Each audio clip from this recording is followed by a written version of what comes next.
Hey, howdy guys. Sorry for that long intro. And welcome in, that girl Joey, and Raiders, and everybody else. Totally unexpected, like always, of course. How's it going? How's it going, everybody? It's nighttime in New Zealand here, so of course it's t-shirt weather. You know, it doesn't get cold here, really. Shout out that girl Joey. I'm sure most of you might know her, but some of you might not. Actually, even the guys who turned up earlier probably know her. Either way, follow that girl Joey. Surprise! That's a great surprise. Thank you very much. Hey Jabu. Hey Roar. After seeing you not like a minute ago, you know. Hey Cthulhu. How have you not been here? I swear you have. Shadowrun. Yeah, Shadowrun Sega. I haven't played that one, but I'll show you which one we're playing. Hopefully it'll just work, because I've totally tested it. The game works. The stream for it should pop up, unless, hang on, I just gotta check the settings. Hands up, who likes me? Hey, Felicia, welcome in. Oh, who was that? Hey, thanks for the follow, Cthulhu. Sorry, I had to look at my tablet with a smallish view. Sorry, I got to capture a specific window. We'll go capture full screen application. My bad. But yeah, how's it going? And yeah, we're going to play Shadowrun Dragonfall, which is totally not a spooky game, really. It's kind of like Dungeons and Dragons crossed with the Matrix, like I wrote in the title. Hey, Purblind Gamer, welcome in. Did you join the raid? Nice. Apparently, like, I have 5 viewers. I'm sure that's wrong. But yeah, I don't know if you guys are familiar with this. It was a tabletop game, kind of like Dungeons and Dragons, you know, in the 80s. And then made it into some Sega games and Super Nintendo games, and then eventually some PC games. Nice. Cheers for that. I had some lager earlier, but now I've got a little bit of red wine now, because, I don't know, because there's no lager. But yeah, if anyone is familiar with the series, you might have some ideas of my character. I already have some ideas of what character to make. So I don't want to spend like hours making a character like you can in these games. You know how they are. Although I didn't pull about race. I want to make a shaman, but it's sort of like the D&D kind of archetypes. We can be a physical class, magic class, a shooty class, and normal weapons. That's a cool mode.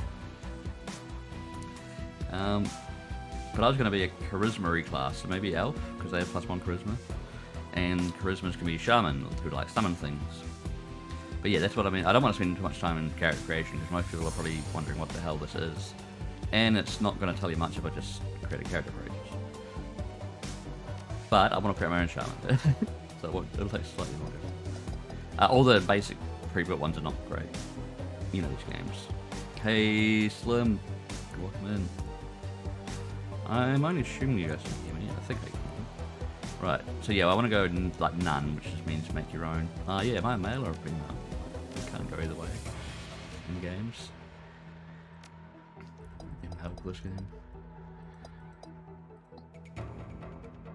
It's a pretty cool elf. Spiky hair, bit of a beard. Spiky ears. Looks a bit like the actual portrait bonus. Are there many holes in this game? There's a couple of plot holes maybe. I don't know. I don't think it's the most holy game. Anyway, we need different stats. We've got body, quickness, strength, blah blah blah. Like body's pretty much just endurance, health. Well, yeah, no, it's not really a holy game now I think about it. Anyway, we want a certain amount of... Yeah, we're pretty much spending all our stat points here. Quickness, chance to hit in range combat. We're probably using some, like, rifles. But that requires... aimed shot. And what's that need? Rifles. Oh yeah, you got like a range combat basic skill. Additional weapon slots. Probably rifles. Burst fire. Full auto. We can get some of these later. Chance to dodge is good. Better than not having a chance to dodge. Alright. We're not going to be close combat. The main skills, we've got intelligence stats mainly for mages, but we're kind of more like the equivalent of a cleric or a druid from something like Dungeons and Dragons. So we start with an extra charisma, but we want, well, a bit more. new etiquette. So these etiquettes are kind of like ways of talking to certain groups. So we can say, I don't know, security, we can maybe talk our way out of some fights. You were sneaking peeling and missed a lot of holes in this time. Oh yeah, that's Joey's stream was very holy, in a few ways. Now, do I want to be a spirit summoner or not? Now fun, why not? And with this we can choose a kind of an idol, which means, I don't know, they've actually got different abilities that like effectively run around them, but one of them, if you want to be a spirit summoner, is, well, the spirits in this game can escape from you, and if they escape, that means they'll attack you, or anyone, so you don't want that, but there is a way to stop that, I think. With one of these, set all spirit breakaway chance to 0% within 3 tiles of yourself, yeah. So that means I don't need spirit control, because that's just stopping the spirit from breaking away, but I've already done that. Increase spellbook slot? Probably. Now, conjuring, main component to calculate the chance to hit with the conjuring spell. Yeah, we're going to do some of them. Get an air barrier. Lightning barrier, that's pretty good. So now we've got 11 points left. We can either increase our, like, gun-toting ability. Or, yeah, we can get, like, rifle 3. Because I think each chance increases your, like, chance to hit as well. Like, each level, they don't just give you more abilities. Hopefully, anyway. We'll find out. Quickness, chance to hit in range combat. More general range combat, what's the heck? Overwatch. Overwatch is good. That's like if you played XCOM, you can put your characters on Overwatch and they'll attack when the enemy moves. Because this is all turn-based combat. It's not just combat though, it's very wordy. I'm going to be voicing a whole bunch of characters soon, so I hope you're into that. We spent all our karma points, so we're pretty much ready to go. We get one more etiquette. Corporate, gang, socialite, shadowrunner, street, academic. We'll get some street talk, so we know how to talk to security and street folk. Oh yeah, anyone got an idea for a nickname? I haven't even thought about this. It has to be a cool cyberpunk kind of nickname, because it's, you know, it's that kind of game. The examples are Half Jack or Lady Z. If not, I'll have to... War's not really a very cyberpunk nickname, isn't it? War 2K. No, that sounds a bit... Oh no, just go for Fortnite though. That could be a futuristic cyberpunky hacker name, why not? Not that my character is a hacker like you can be in this game. No, why not? Or Nodo. No, that was a typo, but it could work. Just go there. Alright. Now that, much more further ado, let's start the actual game. The hardcore mana run. Life was good, easy jobs, regular pay, a regular crew, but things went south and you had to drop off the grid, put a bullet in the past and start fresh somewhere new. So this is kind of just a bit of backstory about the group. The promise of opportunity and anonymity draws you to the free city of Berlin, the Flux State, so it's set in Berlin in the future. A grand experiment in social order. Corporations tread carefully here. Even the great dragon Lower, only has so much sway in the constantly evolving power structure of Berlin. The perfect place for a savvy Shadowrunner to disappear and begin anew. As luck would have it, home to your old partner in crime, Monica Schaffer. So it pretty much says it's your third run with Monica and her team. You're new to the team, so you pretty much still learning on the job and learning what they do. Because it's in a kind of a future weird Berlin where there's like half elves and half orcs and like trolls and, you know, D&D kind of stuff, but in the future with a lot of hacking going on. And it's a kind of anachronistic state. There's no real law at the moment. It's kind of weird. The state grounds are silent, save for the faint whistling of the wind. Your team gathers near a side entrance to the old castle holdfast, cloaked in darkness. The night is peaceful. And yeah, there's no voice acting apart from mine. You know it won't last. You know for what it is, a pleasant illusion that will shatter at the sound of the first gunshot. Monica, listen up folks. Monica Schaffer, you ran with her back in the day, watched her get her first data jack. Now she's your team leader, and a Drick hot dicker to boot. All the slang. Jargon even. We're on a tight timetable. I want to enter the estate, find the basement, open the data vault, extract the files and bolt. 10 minutes, top to bottom. Alright. Sure it'll be that easy. This is Dietrich. Trying to get home the old worm talk, love. In time for worm talk, love. Dietrich, shaman, so same class as me, in a way. The old man of the team. He smiles at her, his facial tattoos are withering in the moonlight. Monica's eyes twinkles with mischief. Maybe? How many times have I told you, you can't just trust anything that comes out of a dragon's mouth. That trid trash will rot your brain. She grins. It's educational. Besides, this should be a milk run. Security is supposed to be light. A few automatic weapons, no armor. With a little luck, they'll never know we're here. Nah. I enter the scene. Or the conversation, at least. Just like old times, my experience. Yeah, in my experience, there's no such thing as a milk run. And now we have Gloria. Words of wisdom from a new edition. I agree with Tornado. Glory, not Gloria. Glory. Razor-clawed street samurai. So a melee adept kind of character. Her voice is cold and neutral. Her expression is placid. It's not necessarily melee, just... I think she has guns and all, you know. Bit of each. They may only be private security, but their bullets don't know that. I can patch you off if I have to, but I'd rather not have to. You people need to relax. We're professionals, remember? Monica raises her arm and speaks into her wrist-mounted comlink. A darkened face shimmers on the view screen. Iga, are you in position? Oh, Iga's an interesting character, and very good in combat. Here she is, Iga. The comment crackles and the response comes back low and soft. Softer than you expect from a troll. Affirmative. The alarm lines have been cut, and I have a clear line of fire of the estate service entrance. When you exit the building, the path will be clear. I don't know how to do a low but soft Hands up, who likes female me? troll voice, half troll, you know, it's a bit tricky. Hey, thanks for the follow there, Joker. Is that Joker? Sorry if I'm pronouncing that wrong. I must be like 1 off 400 followers. But anyway, just doing my job. I go out. Monica, the comlink goes dark. Monica winks at you as she drops her arm. See, we're professionals. Alright people, enough chatter. Our client wants the data from the vault. So we get him the data from the vault. Quick, quiet, and quick. That's good. You said quick twice. Worm talk's on tonight. Ah. Glory raises an eyebrow. Slightly. Alright, I should eventually give these people distinct voices, but we'll see what happens. I told you, it's educational. Get your stuff and head in. So we get a choice here of a weapon. And the rest of my kit. But we've already skilled into rifles a little bit, so we'll grab us a little rifle. Well, no, I guess an SMG is a little rifle. We'll get a real rifle. I got an AK-97. Sounds fancy and futuristic. That's probably just a basic gun. Grab the rest of my kit. You grab your running gear from a worn duffel bag near the weaponry. Alright. We've got 1,200 yen, buckos, whatever that, I don't know, bucks, and a frag grenade and something else, and a force one air elemental fetish, and a haste one. Whoa, what are we? Whoops. And an acid bolt. Okay, some of these are my permanent spells, like my actual in-game, like, we'll see them being used very soon. And some of them are armor 1 use items.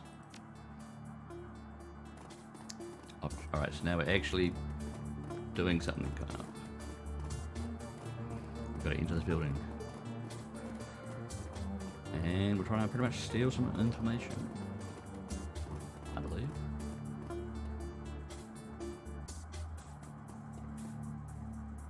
Enter. I don't think there's anything else to do out here. Hey, yes, the king. Alright, so we can check out some of the cool things in this weird, like, kind of museum. Like this bike here. We can't really get a description of that one, but some of the other things we can.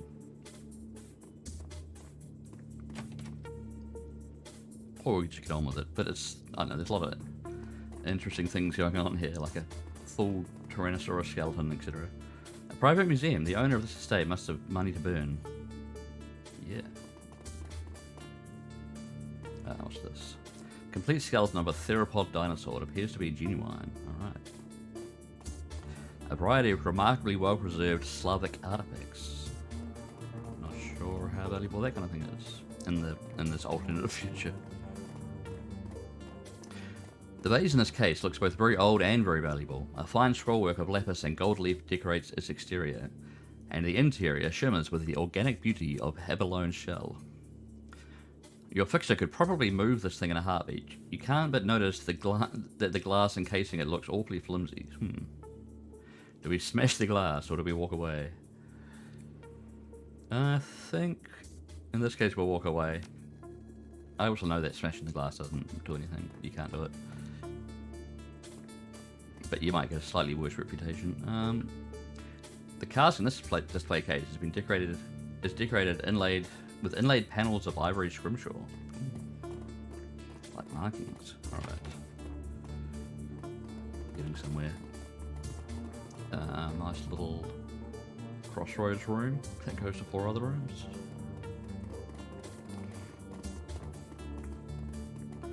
What's in here? What the hell? Alright, introduction to turn-based combat. So it's just, I can skip all this. It's pretty much just saying we're in turn-based combat, so we take turns to have combat, you know. It's, so we've got the numbers for type people's names is how many moves they have per turn. Like it's either movement or shooting. Sometimes some shots take like more than one shot. Like throwing a grenade takes 2. Blah blah blah. And I think we can do it in any order. So for example, my character can cast haste on someone else, giving them more turn units. Or he can do a creator idol, which sets, that's the one that makes it so that if there are spirits in my control, they don't break away. But there are no spirits yet, so do we just go guns blazing? Or in this guy's case, knives blazing. He throws knives, but he's not amazing at that. I think he can get good at it. We can move on to here. There's cover here. Again, it's kind of like the modern XComs and how that works. Should we put mine cover and sort of say Overwatch? Do we have Overwatch? I don't think let's just use Overwatch yet.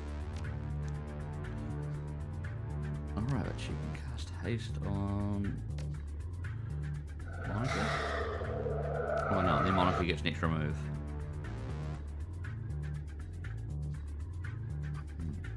Where's the actual enemy? I don't know if we can see them yet. Could move her 2 units though. Why not? Get her a better view over there. Not, she still can't see anything, so, and she can't Overwatch. Oh, because it's only one of my characters can Overwatch. That's right, it's not everyone. I don't know why I was thinking everyone could do that. I'll go over there and get more cover. You two go up there, get some right cover. Okay, the power of the Dragon Slayer idol aids all friends within a 3-tile radius with incoming damage reduction by 3. So he can put an idol up and it will affect everyone around him, but only him really. Or increase the target's aim by 12%. Oh, we can do that on anyone? Can you make Gloria actually have good aim? That would be nice. Yeah, 12% extra. Now it's the enemy's turn. Shit, they were right behind me. Oh, and that way. God damn it. Missed. Luckily they missed. They could have what's the word? I don't know. Killed me from behind. Alright. Now I can shoot an acid bolt in this guy's face. That's an option. But do I want to get some cover first? Like right in front of him? Is that safe? Well, I clicked anyway apparently, so let's try an acid bolt. 71% chance to hit. Nice. So what was that? It does 4 damage and an additional 2 damage per turn. Nice. Got to melt those faces. Yeah, in that case they'll melt over time. That's just good. I mean, he's still got a bit of health though, so who wants to help him out? This guy can come and throw a knife in his face with questionable accuracy. Well, he has an aim through, which increases his accuracy to a still questionable 61%. Yeah, it worked. He got a bit of a cover bonus, but yeah. I probably should have not done what I did on the first turn and went around here. Anyway. Because there's still this guy over here. 2 guys over here. We can't totally forget about them. Luckily I'm only playing on normal mode. Get my ass kicked. There's nades. I don't think we can throw nades that far. Aimed shot. Yeah, she can do a bit of damage. Oof, critical hit, 20 damage. Nice. That's actually quite good. Try and hit him again. Nah.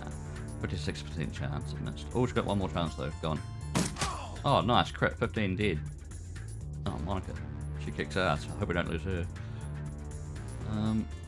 She has a 35% chance to hit that guy because she's more of a not long range person. She can do 50% chance with aim. Or she can come down to this guy and maybe do more. Let's see, how do I make her run again?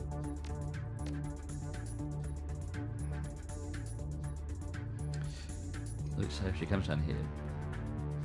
Looks like that guy, 59%, and that's with aimed. Alright. Flank, 7 damage. That apparently counts as flanking. Wicked. He takes 2 more damage, and she runs down and misses my other guy. Alright. We should be able to take this guy out with just an acid bolt straight to the face. Close range. Critical hit, flank damage, blah blah. It's still only 6 damage. But I guess that's because they only had 6 health left. Probably. Now, one more turn to run into mild cover. Monica, the star of the team, what's she gonna do? Burst fire, 68%, or she can move closer into it from behind even. Ooh. This could be flanking. Alright, burst fire on the security guard here, 70% chance reach hit. Oof, oof. Nice, dead, critical flank. Done. Okay. That's that battle. What's in here? It's a terminal. Yeah, nice intro to combat there. Security node, security alert response plan. Cubic 6. Matrix operations locked. HCR team responding. Oh no. Hey Monica, you think you can crack this? The corner of her mouth lifts into a smirk. Step aside. Oh, and Tornado, I gotta ask. Is the display on your tread flashing 12 o'clock back at home? Hey, she's trying to insult me, isn't she? Bitch. Monica doesn't even bother jacking into the terminal, and her cyber deck remains slung over her shoulder. Her fingers flicker over the terminal's virtual keyboard, and a moment later... Sorry, where am I up to? A happy chime chirps out of the security node speakers. Bingo! Doors open. Let's go. Sweet. She's just that good. I mean, she is in charge. Right, then we unlocked the store here, so... we should have a look. Lo and behold, another computer. It's, you know, it's the future. Computers are future everything. Just like the present. Select a decker to jack in. I believe Monica is the only decker. I guess if I was a decker, I could do the decking, but she's our decky. In this case. So yeah, now she's going to enter the Matrix. The Matrix from like the 80s, from way before the movie. So what's she got? She's got different programs she can use in the Matrix, which is similar to like attacks and buffs and other spells in the real world, and even summons. So we'll just get in there and show them off that way. There's not really much of a choice there about what we can do. So now she's in the Matrix, and she has to go, you know, hack the mainframe or find some data and recover it and steal it or whatever. Right. So she can move quite far, but I don't want to move too far because we don't know what's out there. So we'll move this far first. That's her 1 move out of 3. All right. Now she's got attack programs, a medic program, or even a summon program. Create an assassin expert system program. So of course we're going to do that. Why wouldn't you? I guess we'll start it behind cover in case it doesn't get to move right away. But whenever given the option to create an expert assassin program, just do that. Especially if you can do it more than once every so often. Now she has 1 more move. She can area effect attack. Don't really need to do that. Erode integrity points, so it's like a poison attack. Yeah, do that. On this one. So it does some damage and extra damage per turn. Quite similar to our acid attack. Oh, and we can use our assassin, who can... what can he do? He can do his own attack? Or he can't do it yet, but he has his own special attack. He can just run up there and... oh, he doesn't even have to run up there, he just shoots. That's better. I even got an achievement for that. Called wait for it. Oh, just a warning. Apparently an ad's going to start, which is mainly handy because it will stop pre-roll ads for 20 minutes. Sorry about that. Anyway, whoa, this guy's come right up in our grill, but he hasn't done anything attack-wise. What did we do? Reduce alarm state by 4. We don't need to do that. We'll probably just do normal attacks. Meow. Meow. Well, she nearly killed it without the assassin program, but the assassin can finish it off. Meow. Sweet. And it can also go forward, I guess, and have a look. course, there's more. Oh no, there's maybe not more. And she can run fire in one go. She can run there in just one unit. And there is more, of course. She can just attack it. Or... oh, she can do the poison attack again. Wicked. Probably don't need to do that much. And the assassin bot should be able to reach from there. 76% accuracy. Missed. And killed. Nice. And here's the data store of the computer that we're inside.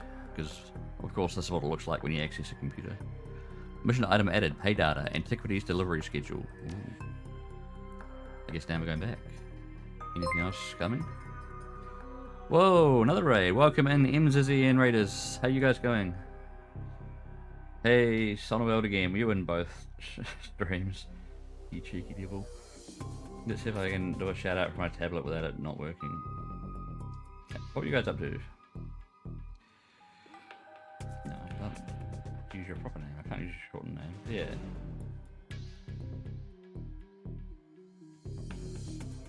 God damn it. I don't know. I can never do shout outs from my tablet.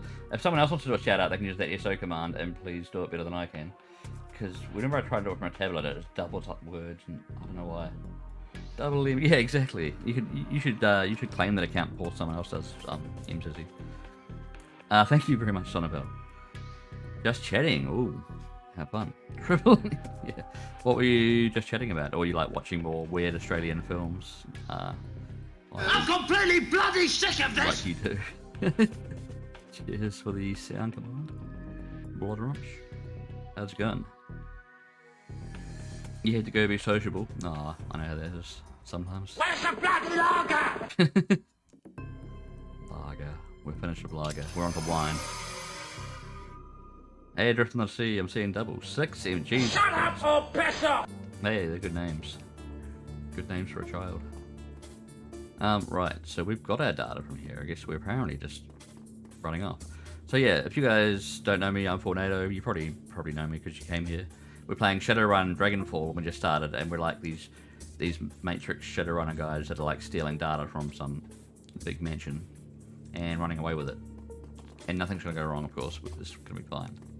We're totally getting away with it. But luckily, all 4 of us know some different interesting styles of combat, just in case. Classy turn-based combat. Okay, there's more of them. There's more enemies, of course. Yeah, what were you watching?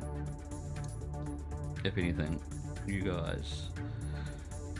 Something's moving on the couch. I'm guessing that's what just chatting means. Just chatting doesn't usually mean just chatting, because that'd be silly. Alright, another combat. We've got more guards that we can't reach well from here. We have to get into closer position and also try and stay in cover, I guess.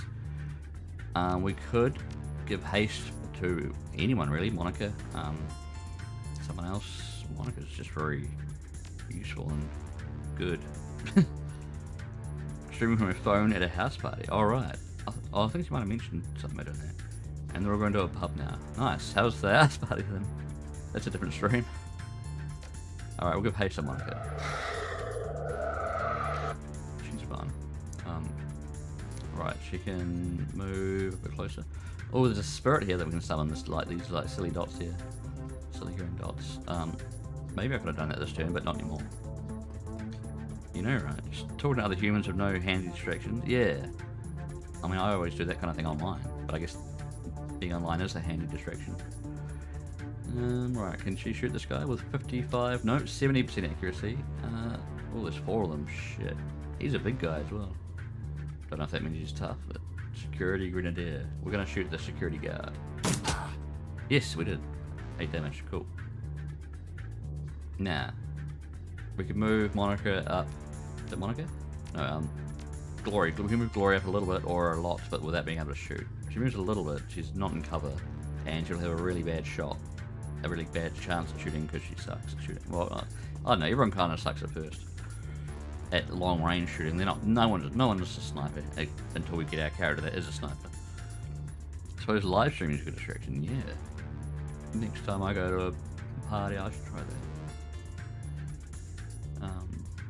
wherever that is. Right, Dietrich. He can move up. He might as well just move into cover. I don't know. But I don't want them all bunched up because then the enemy thinks about using grenades. Like, they're not dumb. They always think about grenades and things like that.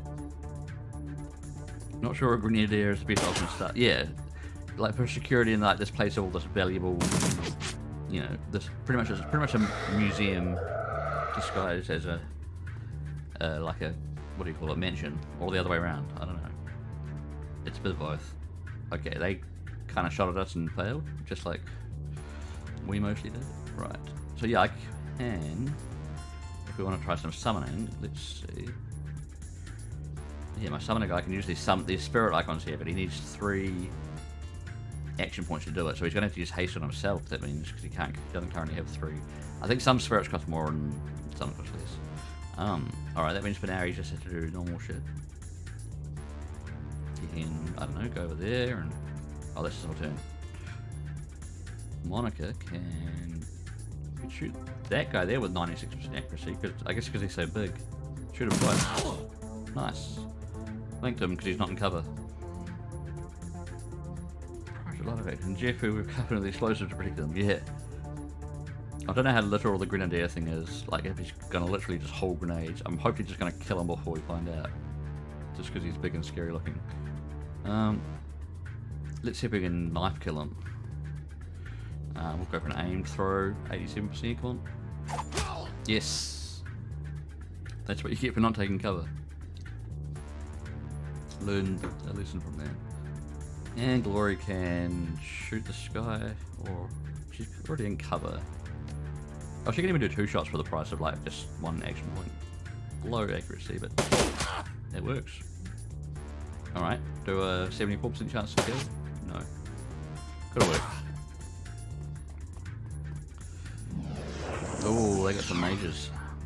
See, magic and stuff totally exists in this world, of course, because it's just future Dungeons and Dragons. Alright, oh, he can get flanked from there. Unless someone just kills this guy right now to get him out of the way. Damn, he's in cover, he doesn't have much chance. Go over there and do it. What about that? He's still only got a 55% chance to knife from. Oh, I'll just do it. Damn it. That guy's annoying. How about you quickly cap him off? Oh, you've still only got a 55% chance. Him is good cover, just do it. No, just do it. God damn it, do it. Yes, fuck. I don't think that would take 3 attempts. We still got 2 other guys, of course. Let's maybe get a flanking action from over here. I don't know.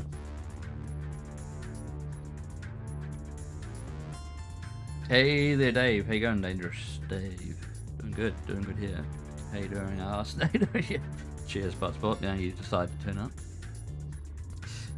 and insult me. Kill, or not kill, just damage and do some damage over time. Sweet, acid poison. And Gloria can just do shooty stuff, but she has to get way closer to have a chance. 42% chance. Well, you know, it's better than nothing. Sweet. Hey, run away. Oh, we increased that guy's aim. We gotta kill him first since he's already nearly half dead. Or he is. He's like 2/3 dead.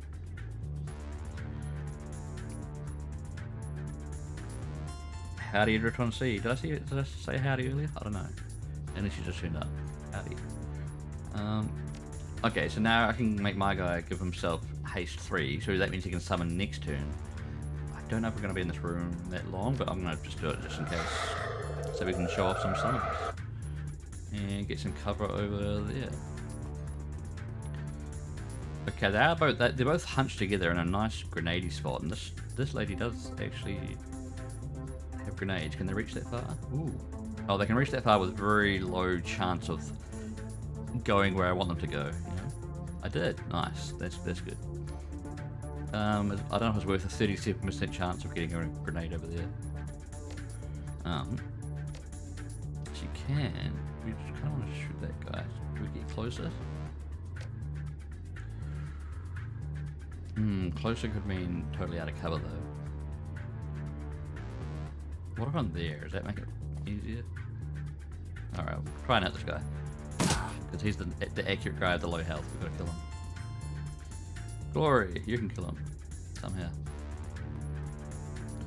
With your 35% chance, do it. Nice! 35% chances sometimes work. 1 time out of 3. Ish. Alright, now Dietrich, can you throw a knife and actually hit that guy? Or you can do other random shit. He can do haste as well, can he? Okay. You can heal a wound, but we're all pretty good. You can heal his own wound? Yeah. Heal a little wound, he can heal that. And this guy increases accuracy again. Oh no, that was the first time on himself. Alright. But now I can actually summon a spirit. And I have to be very careful because they can kind of turn on us. But look, we got this beast of a... It's called an apocalypse. But I'm going to have to do something to... Yeah, like use this totem to make sure he can't break away. But I have to get closer to him. Potentially dangerously close. But for now, like for this turn at least, he's ours, and probably the next few turns. You can do an acid stream that is an ongoing damage over time. Blue, the target cannot move, but still uses AP to attack. Acid stream sounds fun. Nice, and you can just do normal attacks like that, and like that. Oh no, that was someone else. Cool, we won, and the spirit's gone. Nice. Oh hey, welcome in, Martin. How you going, Martin? And whatever Bud Spot's saying.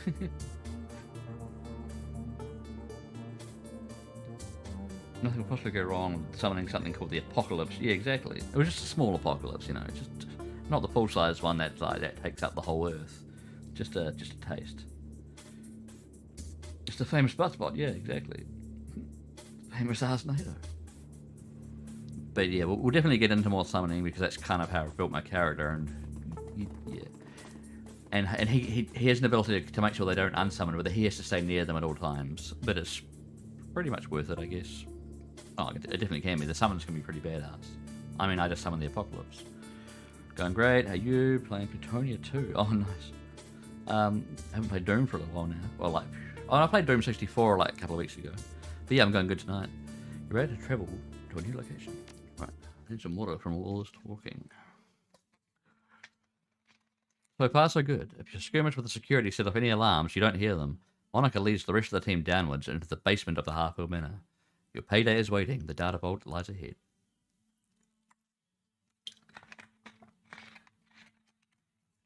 Some Doom 64 tonight? Nice. Yeah, I found it a lot more weird and mazy than earlier Dooms. Like, there's a lot of like button pushing. Like you push a button and you have no idea what it does, and later on you find out what it does. But then you just find another button, you push it, and something happens somewhere, and yeah, you try and figure out what happened. Dietrich eyes the door and turns to Monica. That's a big freaking bolt, Libich. Libich, not Libich. Libchen. This game has a bit of well, I guess German is the term because it's set in Berlin. Pretty sure it's not pronounced Libich. Bigger than on the schematic. Doom all about switches and doors. Yeah, especially Doom 64. Yeah. I'm a new YouTube subscriber. Oh, cheers! My YouTube is mainly just a backup of these streams for anyone interested, and it's a lot of it's just for my use. But if anyone's keen on that, that's great. Because Twitch only stores streams for like 2 weeks for most people, you know, non-partners. Happy 1 year anniversary. What's this? Oh, your follow age, is it? Nice.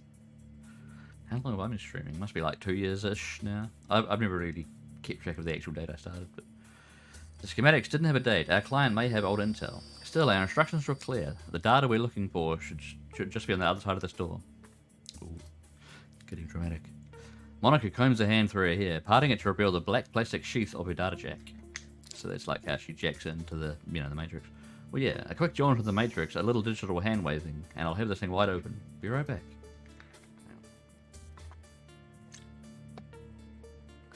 Hey, cheers. We followed in August. All right. A burst of static crackles through the tiny speakers on Monica's comlink. Iga, still in position outside the estate. Oh yeah, I can't wait till Iga joins the team. She's a cool character as well. She's just, oh, you'll see. Hold on, Monica. Who's in charge while you're jacked in? Monica rolls her eyes. Dietrich fixes her stares intently on the vault door. Glory looks cold and distant, just as she always does. We've been through this before, Iger. You're not in the KSK anymore, and that chain of command nonsense doesn't fly in the shadows. We don't need rules and regulations to guide us. The same principles that apply to the Flux State. Please, spare me the lecture. Your politics have nothing to do with this. Cookies, pizza, and the Doritos rerun. Very cool. That's good pizza. Best get used to it, Igerlove. She sighs. Look, it's a simple question. Years of experience tell me that it needs an answer. So now we get to chime in. We say, Iger's right, Monica. We need a second in command. I agree with Dietrich. If someone needs to take the charge, it'll happen. Or we don't have time for this. We'll say Iger's right. We should have a second in command, just in case. Monica stares at you for a moment, clearly irritated. Then the twinkle appears in her eye again. She smiles at you as she speaks into a comlink. Very well, we'll do this one Iger's way. While I'm jacked in, Tornado is in charge. There's a pause. Then Iger's voice crackles out of the comlink again. Tornado? Did I hear you right? You're putting the rookie in command? I'm just the rookie. It's fine. Like I say, I'm no rookie, you know it. I thought you were a pro, blah, blah, blah, questioning orders. We'll say, yeah, listen, Iger, you asked for a decision, you got one. This is ridiculous. I know this is just a joke to you, Monica, but I'm telling you. Iger, Monica's tone is all business. Evidently she's heard enough. The decision's made. You have your answer. Acknowledged. Without a word, Iger's image flickers and fades from Monica's communicator. Sorry about that. Iger can be inflexible. The legacy of a long military career. But she knows what she's doing. She means well. Yeah, it's a legitimate concern. She hardly knows me. Yeah. Very cool. Monica's eyes narrow. There's a thin line between concern and insubordination. You let me know if she crosses it. Alright. Okay, enough chatter. Let's get it done. Monica turns towards the door, fingers poised on the controls of her cyberdeck, then glances back at you with a grin. See you on the other side. Then she punches it, projecting her consciousness into the cyberspace, her fingers harmonizing in the smooth rhythmic staccato that only an expert decker can achieve. Alright, it'll be fine. Oh shit. Nah, it should be fine. It's alright. Without warning, Monica's back arches violently and her head jerks back, silencing her terrible screams. Muscle spasms ripple through her face and her jaw snaps shut, sending a mist of blood spraying from between her teeth. You look down to see another pink flesh hit the floor. Tip of her tongue. The room explodes into action. Gloria leaps towards Monica, her hand outstretched to yank the cord from her data jack.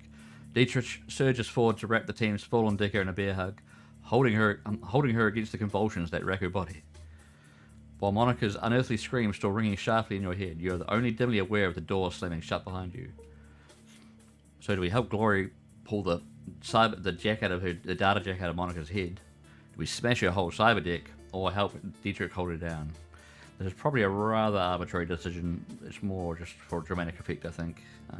But we're going to... I don't know, is it good to pull it right out? I don't know. We're going to smash your cyber deck. I don't know. We're just panicking. We don't have much time to decide. The cyber deck was just constructed to withstand a bomb blast. Try as you might, you can't manage to crack its casing, let alone damage its internal circuitry. Oh, okay. While you beat on the deck in vain, Glory manages to yank the cord out of Monica's head. A wisp of oily blue smoke traces its way from her data jack to the ceiling. Ugh. The commingled scents of charred meat and ozone fill the air. Ozone? Yeah. You've seen the effects of biofeedback before, but nothing like this. Oh no. Suddenly, Monica's eyes flutter open, muscles tremors continue to distort her face, and blood oozes between her lips. You see the muscles in her jaw tensing, and the look of concentration in her eyes. She's struggling to speak. We can say... Well, we've got one option at the bottom that we can't say because we don't have the kind of knowledge to think about it, to evaluate the damage. We just don't know enough about biotech. And say, talk to me, or just stay with us, Monica. Okay, we're going to get you out of here. Yeah. We'll say that. Gloria. Save your breath. Gloria's voice is strained. She had a stroke, a bad one. She'll be dead before we're even back to the van. Talk to me, Monica. What are you trying to say? Or, damn it, what happened there? Or, isn't there anything we can do to help her? Yeah, we'll say that. Isn't there anything we can do to help her? I know what I'm going to do. Dietrich leans in close, his nose hovering inches away from Monica's. His voice is soft, almost a whisper. Liebchen, It's Dietrich. Tell me what did this to you? Slowly, painfully, Monica wrestles her jaw open. The blood welled up in her mouth comes pouring out in a slick covering her chest. She expels a thick, guttural sound that might be a word. Satisfied, she closes her eyes and forces her mouth to make the shape that she needs. With an effort, Monica opens her eyes again and meets yours. You see pain and fear in her gaze, and something else. Hope? Verschwing. Okay. A sudden spasm jerks Monica's head back again. She grunts. Then her chin drops to her chest, and her head lolls to one side. Her eyes fix on an object in the next room. A computer terminal. The soft light of a cursor blinks on its recursive screen. Slowly, she attempts to speak again, but the only sound that emerges is a long, strangled croak. Ooh. A look of resignation washes over Monica's face, and she stops fighting. Hope the vocal's not too loud. Her gore-slick jaw goes slack, and she dies. Oh no. Hey, I've got 400 followers apparently. That's a first. Thank you, everybody, for following. Thank you very much. And we're back in combat, of course. It's always like that. It's like a lot of reading, a lot of combat, a lot of reading, sometimes some shopping, then some combat. It's a good game. Good RPG. Right, now we don't have Monica anymore. We just lost our best member. We may be able to summon something in here, but we don't see it so far. We're gonna have to wing it for now. Alright, so we have two people with a haste spell. It's probably best that they use it earlier rather than later, just because they have a cooldown. What do we do, especially with that Monica? We could give Gloria a bunch of like action points, and she can just run in and just like gun everyone. Yeah, good work. She would be pretty pissed. She'd probably do something like that. She can get double haste from the two guys. She's got 4 AP now, and they have none. He's kind of in a vulnerable position, or he being me, actually. Me. My character, my main character. Alright, she's gonna run right up. And shoot. Oh, good crit. The guy who's not behind cover, of course he gets hit. And killed. Nice. Enemy gets one shot at us apparently. Fails. Yeah. She could go over there and have a good shot at him. Oh, there's a spirit over there as well. But we can't summon him yet, of course. What's your chance to hit from there? What, can't you see him? Oh yeah, yeah. Can you throw a grenade there? She could throw a grenade there with a 90% chance and they'll probably hit him. Fine, do it. Everyone's mad about Monica. Blanked? Okay. Oh, that did AP damage to him, so he loses ability to move. Maybe that wasn't a normal grenade. I didn't really check. Alright. Now my guy can move forward. Let's get some actual cover. And do an acid attack, 59%. It works. And he might as well just run up just to get cover, I guess.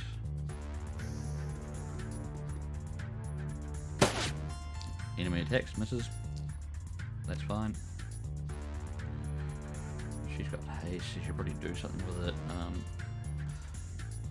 She could just like get behind him and murder him with like a bonus for flanking. Oof.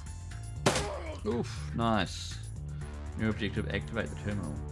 Oh shit, but who can do it? I guess I'll have to do it if Monica's not around. I mean, we're not necessarily entering the Matrix. Terminal, MCPOS building maintenance software version 1.01. Command line interface. Internal memory checksum invalid. Tornado, tornado, tornado, tornado, tornado. It's kind of weird. Dietrich scanned the room nervously. They sealed the door behind us. We've got to find another way out of here. What are you doing? So I can ignore him, or I can say, Monica was trying to tell me something about this terminal. It must be important. Well, that's true. She tried. And I can't say the top one because I don't know about it. Alright. Wow, any ideas? Something tells me we're gonna have more company soon. Oh shit, he's probably right. Whenever someone says that in a game, they're never wrong. There's always gonna be more enemies. I don't know yet. Watch my back while I figure this out. Yep. Text continues to scroll the terminal screen. A problem has been detected with a core component of the MC POS. Restore MC POS to factory default settings. Wiring. Warning. Restore protocol will take several minutes to execute. Oh, of course it will. Connected doors and peripherals will be disarmed when complete. Tornado. We're going to hit the Y key apparently. Processing request. 0% complete. As you watch the number on the screen slowly begins to climb, this is going to take a while. You glance down at the second screen to see that the facility is on high alert. In place of a simple data vault, it seems you've stumbled upon some kind of massive underground complex. A map of the holdfast grounds indicates that security forces are en route from multiple angles. Shit. The doors currently being rebooted by the doors restore process are flashing a dull red. Okay. If you're reading this display correctly, the only exit from this room is the holdfast old service entrance on the western side of the building. So that's up there-ish. If you can see, you can see my cursor, can't you? Surely. At that moment, Iger's image winks onto your comlink with a cracking sound. The image is grainy, flickering in and out. What's going on down there, rookie? Talk to me. Monica's down here. Ooh, do we tell her that right away? No, not yet. Iger, new extraction point. Hold up, where's Monica? Oh god, do we have to tell her? We can say, I'm sorry, Monica didn't make it, or I'm going to say it down. We'll be exiting via an old souvenir. Both of them are kind of cold truths that we have to tell her. I'm just going to go with the more kind of militaristic response that she might be used to and say just down. We'll be exiting via an old servant's entrance to the west of the main grounds. I need you to keep that exit clear. Iger's silence is thick, but when she finally responds, her tone is professional. Roger that. She cuts out without another word. Alright. Glory turns to face you, her movement smooth and robotic. Her voice comes out a frosty monotone. What's the play, Tornado? Escape route will be open in a minute. I say we kill every directly into the room. Monica found a way to open the doors, but it's going to take some time. Yep, we'll go with the strategic kind of option that Monica is leading us towards. Dietrich's plain expression lightens a bit. Of course she did. Which I think to her we might get out alive, or when the door locks disarm, we make a break for it. Until then we make them pay for Monica. Yep, that sounds good. Dietrich's pained expression twists into a mask of hate. His hands begin to glow with primal energy. Yeah, I'm good with that. Alright. So, we're going to kick some ass for where to survive for 10 turns. Kicking as much ass as we can, and then escape out of this door. Well, kicking ass and surviving. Try and do a bit of each, you know. See what happens. There's definitely something over there we can summon. We'll do that when we can. And that'll hopefully pretty much save our asses. Until then, there's just the three of us. Tornado, Gloria, and Dietrich. And Gloria has no action points. Good. I guess that conversation happened in the middle of a combat turn. Alright. But then again, there's no visible enemy right now either. So we'll get some cover. And try and scope out where they might come from, because we don't even know. They can come from any direction, really. Dietrich has 2 turns. You can't... What can he do? You can increase that. Power of the Dragonfall idol aids all friends with a 3-star radius with incoming damage reduction. So he can give damage reduction to some people if he gets close enough. But he can't right now get close enough. He can heal, he can give aim. How long is that for? For 2 rounds. He can increase someone's aim for 2 rounds, which isn't too long. Could be long enough. I don't know. You should do it now though. Or just get some good cover.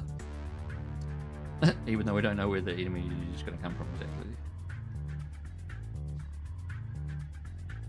Damn, you can't flank from anywhere. He's going to go there. I don't know if that's the best idea.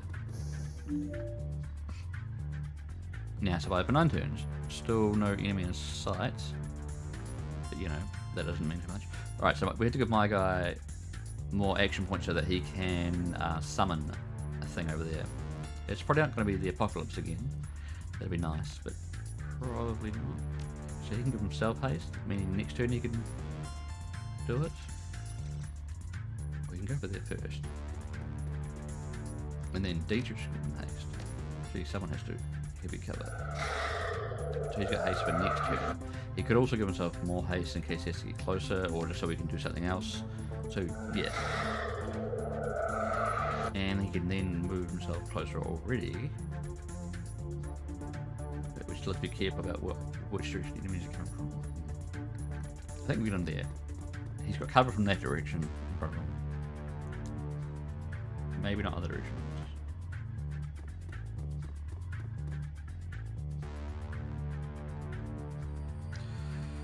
Okay.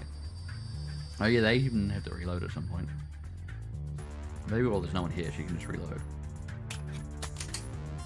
Probably not a dumb idea. Alright, we got a guy coming from behind. With the robot. Do we start by just summoning something big and scary? Does sound fun. Oh, that only costs 1. Okay. That's fine. That only costs literally 1 of his action points. Alright, we'll bring him down here. So this is not quite the Armageddon, it is, what is it even? A wind dancer. That doesn't sound quite as menacing as Armageddon. But that's fine. But now we want to defend against this direction, at least for now, since there's a guy down there with a robot. Attack the guy or the robot. I wonder if we can acid burn the robot. Acid bolt and burn it. Nope, not this turn. You can get some good cover there and probably not hit one of these guys even with the enhanced accuracy. Do it. Alright, she hit the robot. Dietrich. Don't know if he'll hit the robot. 60%. Oh, nice. Whoa, this guy runs right in there. And another guy comes in from the east side. And another person. Is it lady? Who knows? We got 2 paramilitary guard and another paramilitary, another grenadier. And we have, whoa, why does the escape chance so high? Yeah, we have this summoned guy. Usually their escape chance, I thought it starts low, but this one his escape chance is 100%. I guess unless I use the create idol, which will make it 0%. That's the whole idea of this guy's idol. So let's finally use that. Set all spirits under your control. Breakaway chance to 0%. So he uses it on himself, and that radius there, spirits will have a 0% chance to break away. So we can give them 4 AP, because you have a choice of AP. Usually the more you spend, the more risk it is. But if the chance is 0% to escape, there's no risk. So, he's got 4 AP to do stuff. Alright, we've still got that guy. You can attack him right from here. Friendly targets gain quickness, not bad. Fast burst of lightning that also does minus 10%. Or minus 10 HP. Or ongoing minus 10 HP. Or a bolt of lightning that targets a single enemy and also does minus 1 AP. That's pretty good. So there's like action points. Let's try that. Oh, that's got a lower chance to hit though. Alright. Or we can just hit him straight up for 84. Or get closer. Get a bit closer. Oh, 99% chance to hit. What about these things? I'm just gonna hit him with normal things. 99% chance. Attack 3 times. Come on. Sweet, he's gone. Of course, we got this guy. Or you can go over there and try a double shot at him. Well, there's 2 of them, of course. But one of them's got a 96% chance to hit from where she is, because she's pretty close, considering her weapon range. Sweet, 2 crits, 9 damage each. And Dietrich, I guess, similar deal if you can get nearish. Can't really, but I can't even see them really. What can he do? He doesn't need to reload because he's got knives. He can give better aim though to Gloria. Sweet. 2 turns of better aim. Enemies try and flank us, move around, and fail. Even the robot that comes from behind. Holy shit, what was that? We now have a new contender. This thing. Security captain. That is big.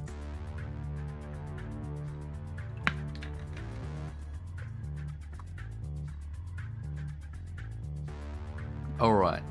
I'm not sure if we can take that on. It's huge orky guy, I think. Right.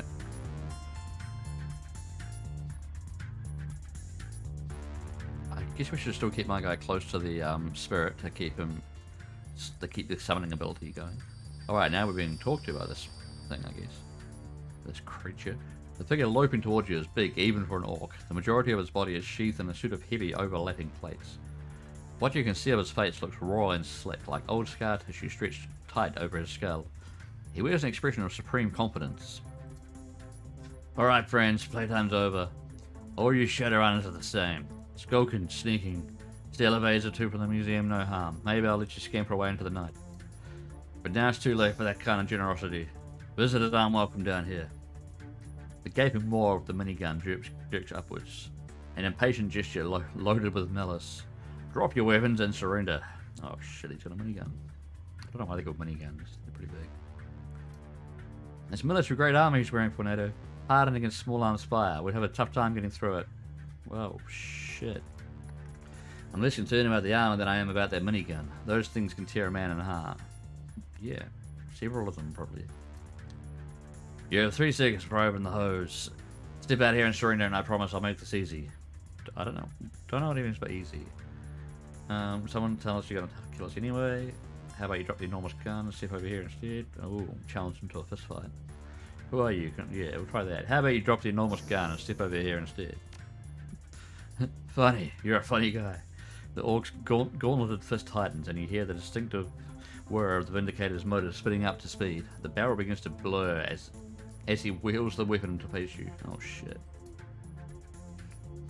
Alright, we got a ready to go minigun aimed at our face. What can we do with this guy? He's done. Alright, yeah, we can use our, what do you call it, our summoning thing to, I guess we could attack him, if there's even a point. Or we can just try and just keep away from him for another 6 turns. But we can kill these guys down here. Maybe that's more feasible. Or better than nothing. A blast of wind. Oh, he's got different attacks. A friendly target gets +3 quickness. Why not? Give that to Gloria. Give it some more defense. Hands up, who likes me? Ooh, what was that? Why doesn't it tell me? No, it does. Hey, thank you very much, D-Man, for the follow. How's it going? Oh, we can shoot one of these guys. Ongoing damage, why not? Sweet. Oh yeah, we better move forward because he's got a minigun like aimed right at him. Let's get him down over here. Okay, Gloria's got increased accuracy, so she can shoot from here. She could get better cover. She's sort of exposed, I think, from... Yeah, she's gotta have some self-preservation here. But from there, she can't even see them to shoot. Oh god, she can reload again. Dietrich. Does he have cover from this region? I don't know, we're just gonna try and throw it because we have good accuracy. Done. Well, he didn't die, but... Oh, we're gonna hit him again. Come on, do it, do it, do it. Yes. Got one. Alright, this other grenadier runs forward and shoots us. Oh yeah, I forgot about the little robot. God damn. Alright, now where's... Now do I have to keep... Yeah, I think I have to keep my guy near the summon, my main guy near the summon, so the summon doesn't literally just escape and kill us all. BRB, sweet as. Right, so that should keep the summon. Yeah, the summon's chances, yeah. Escape is 0. But his, my idol is not going to last another turn, like we're going to have to reset that up if we want to keep the summon going.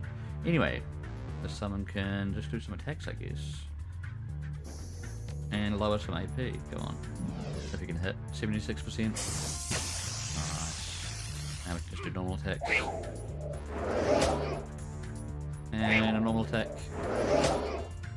And a normal attack from our Wind Fairy, whatever it is. What is it again? Wind Dancer, same thing. Wind Dancer, Wind Fairy. you can go over here, but I don't want her to get flanked by the freaking orc with the minigun. Alright, we got that guy. Now we should probably just be on the defensive. Well... Oh, he can give damage reduction to people near him. But how near can does he have to be?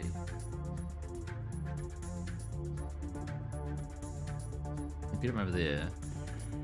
And he can use his idol, which is damage reduction for these guys. Even though, if anything, Gloria's going to get shot. Oh no, this robot might, Ooh, lucky Gloria. Yeah, lucky the minigun is powerful, but not accurate.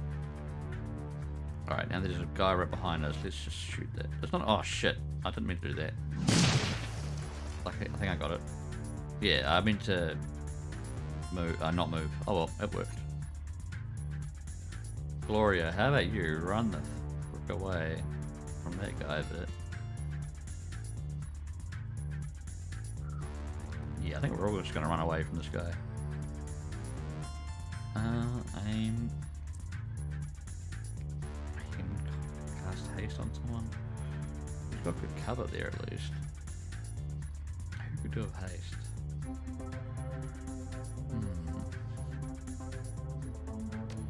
We cast haste on the summon?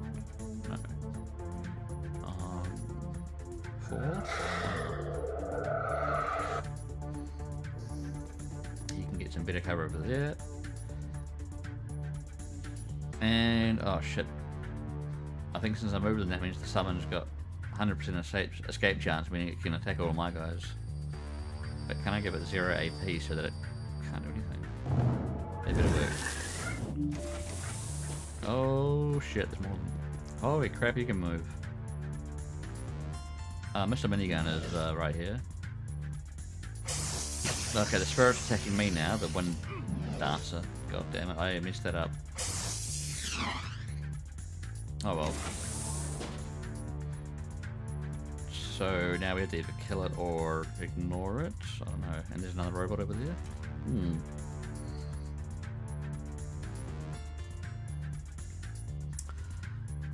And we want cover from that big guy with the minigun.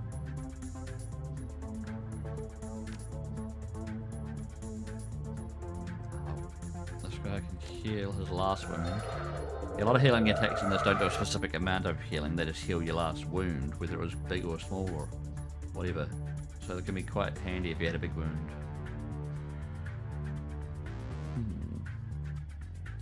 Yeah, you should get some good cover over there.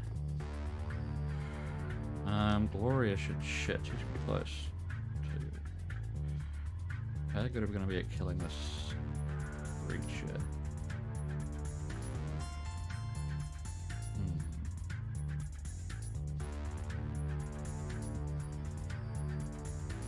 We'll get some cover from that direction, but shit, she's just going to get mauled by the minigunner, I think.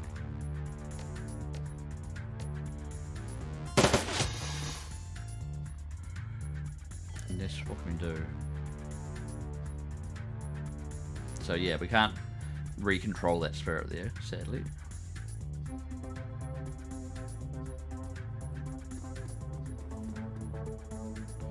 We can try and kill this damn little robot.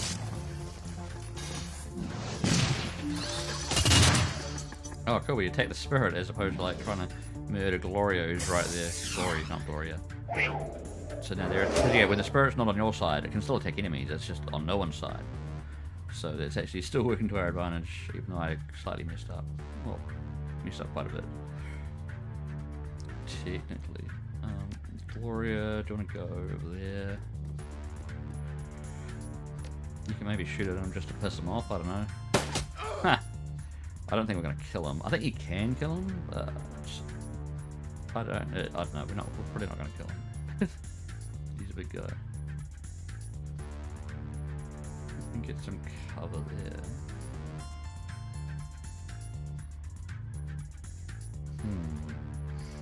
Or we can just try and run right around over here or something.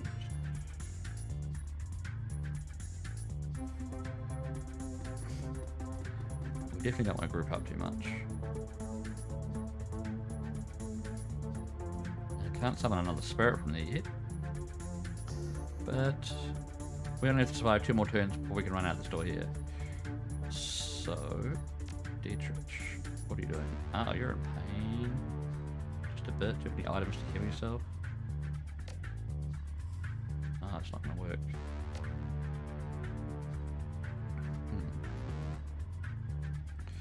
You can go over there. Just don't die. Not much I can do.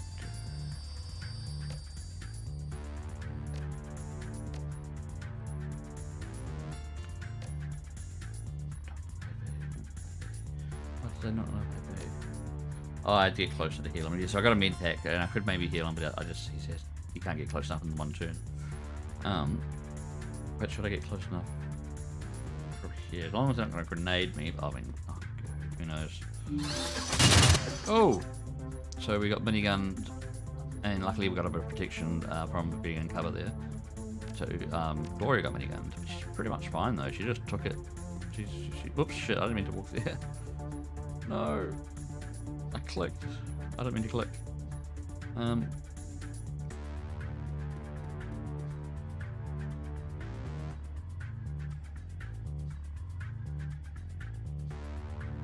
Alright, okay. So we mainly just want to go over this direction now, but still keep cover because we're heading out that door in the next turn, or the turn after.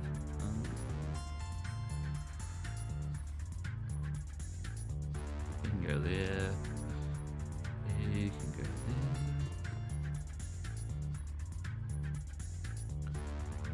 there. Damage reduction, yes, you can cast damage reduction abilities for these guys. The door unlocks with a loud click. Your escape route is clear. Alright, oh, that wasn't actually that bad. Monica takes a couple more hits, but she's a tank. Not Monica, Glory. She's Glory. Monica's dead. Alright, that's just the way it is. She can run over there, open the door in one unit, and in the next unit of turns she can run over there. So our escape route is not far away at all, but how far can we get? And also, you know, not getting murdered on the way would be nice.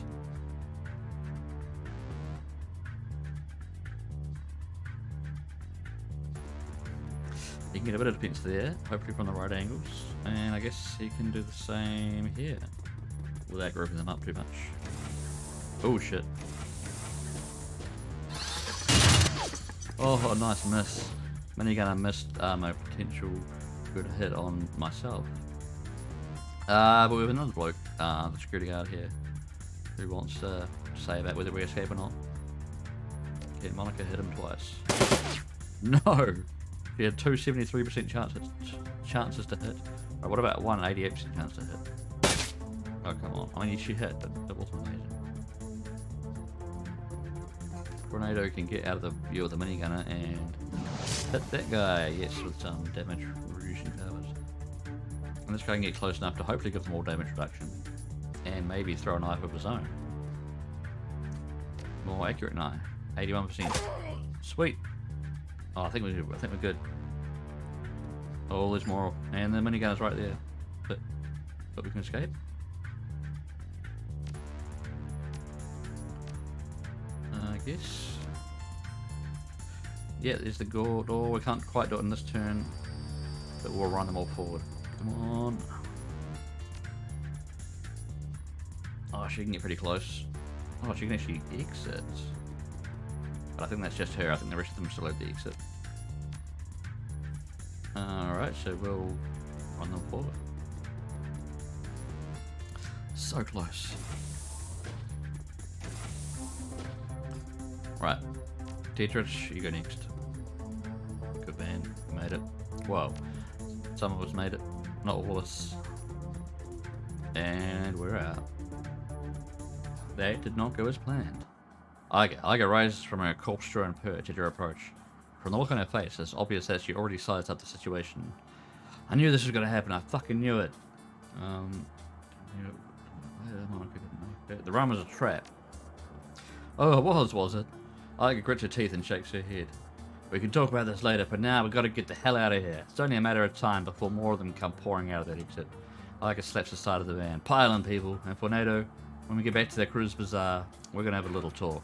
Oh no, I'm in trouble. Shit.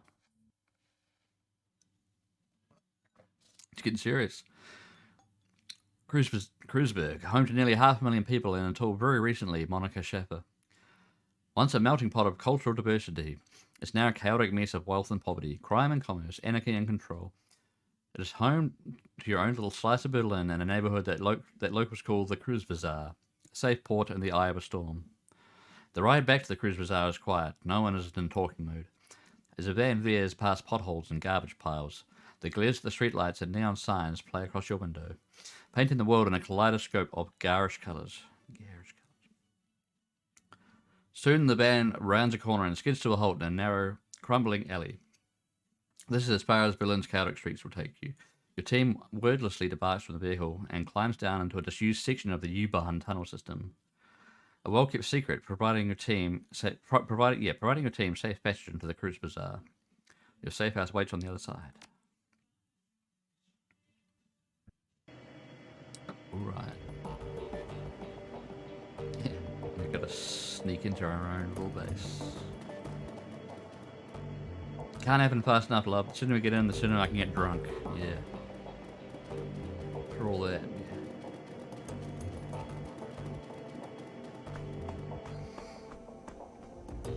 Alright, here we are.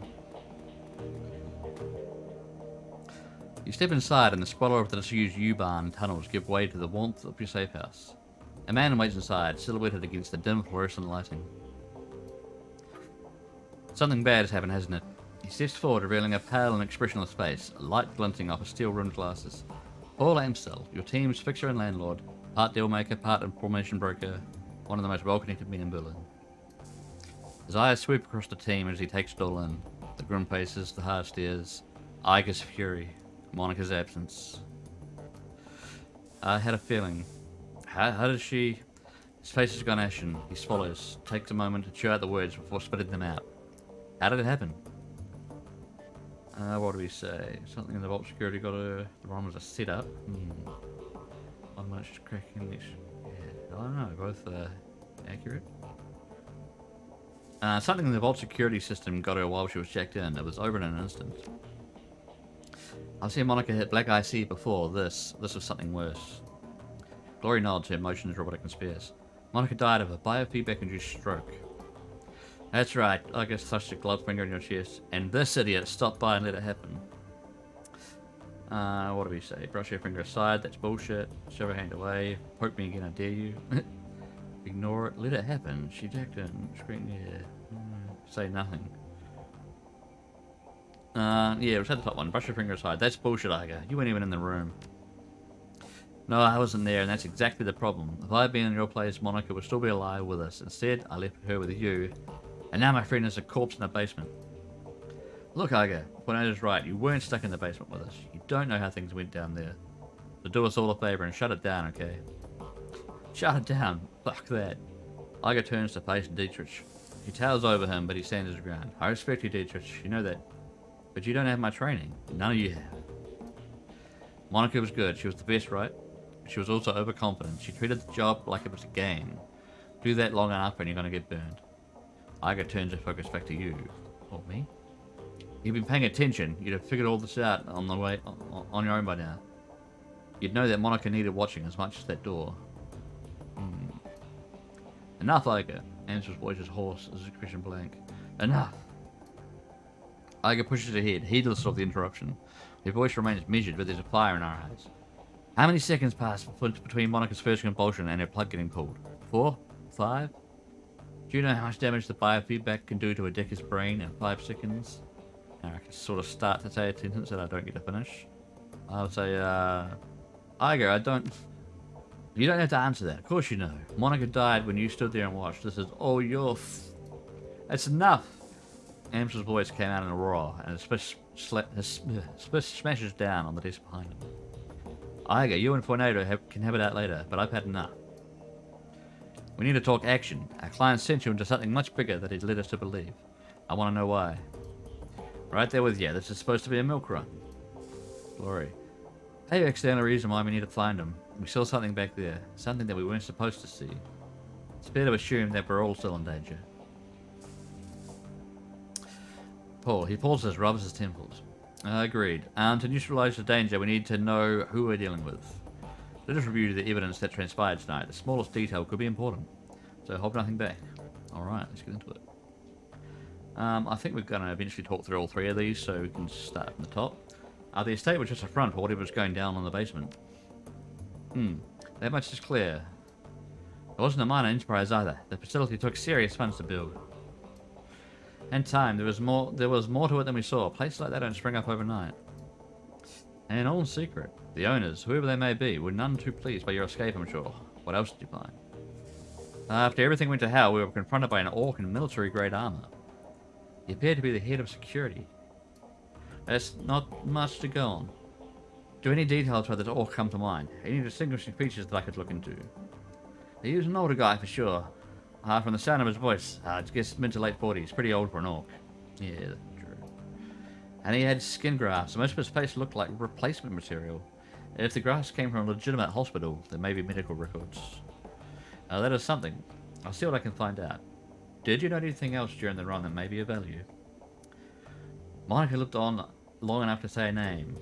Shadowrun. She fought hard to tell us, sorry. That must be important. Amsel seems taken aback. He pauses for a moment before responding. Firewing? That is unexpected. You'll have to forgive me. This brings back many unpleasant memories. Glory raises an eyebrow. The Firewing? Most terrible of the great dragons. There are those who would disagree, but they never experienced the terror of living in her shadow. He glances at Glory. You are far too young to remember her, of course. But for Germans of my generation, the name Firstwing is synonymous with chaos, destruction, and death. I had a feeling I maybe should be giving him a German accent. We'll see what happens. The dragons of the day are subtle creatures, full of patience and guile. Firstwing was not. After her awakening, she went on a 4-month rampage that claimed tens of thousands of lives. Amstel takes a deep breath, slowly releases it. There's a haunted look in his eyes. Those were dark days. Countless men, women, and children were slaughtered, roasted alive in their homes by a creature of legend. No hope for salvation, and no end in sight. It was a horror that you cannot begin to understand. What stopped her? I can't imagine that a rampaging dragon would go away on its own. Eventually, the Firewing was brought down by a man named Dr. Adrian Volclair. Well, with the help of Luftwaffe, of course. But it was experimental weapons designed by Dr. Volclair that finally pierced her hide. She fell in a hail of bullets and rocket fire, and crashed down in the radioactive wasteland of the SOX. The SOX, I guess. This event was called the Dragonfall. Ooh. Safe at last from the Dragon's wrath, Germany celebrated Volclair as a hero. Our own Siegfried, a modern-day dragon slayer. My own family practically worshipped the man. And if the Dragonfall was so important an event that you make it out to be, I'm surprised I've never heard of it. Those early years of the Awakening were traumatic, Iger, not just on a national level, but on a global scale. New species of the awakened animals were being discovered daily. Within 2 years of the Dragonfall, the active use of magic had returned to the world, a new source of terror for a bewildered public.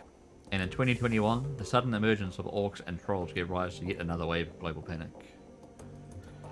In light of such turmoil, is it any surprise that Dr. Volclair and the Firewing were forgotten? Dragons were yesterday's news. He rubs his temples. Again, all of this happened decades ago. To the best of my knowledge, the story of Firstwing is a bit of a historical trivia, nothing more.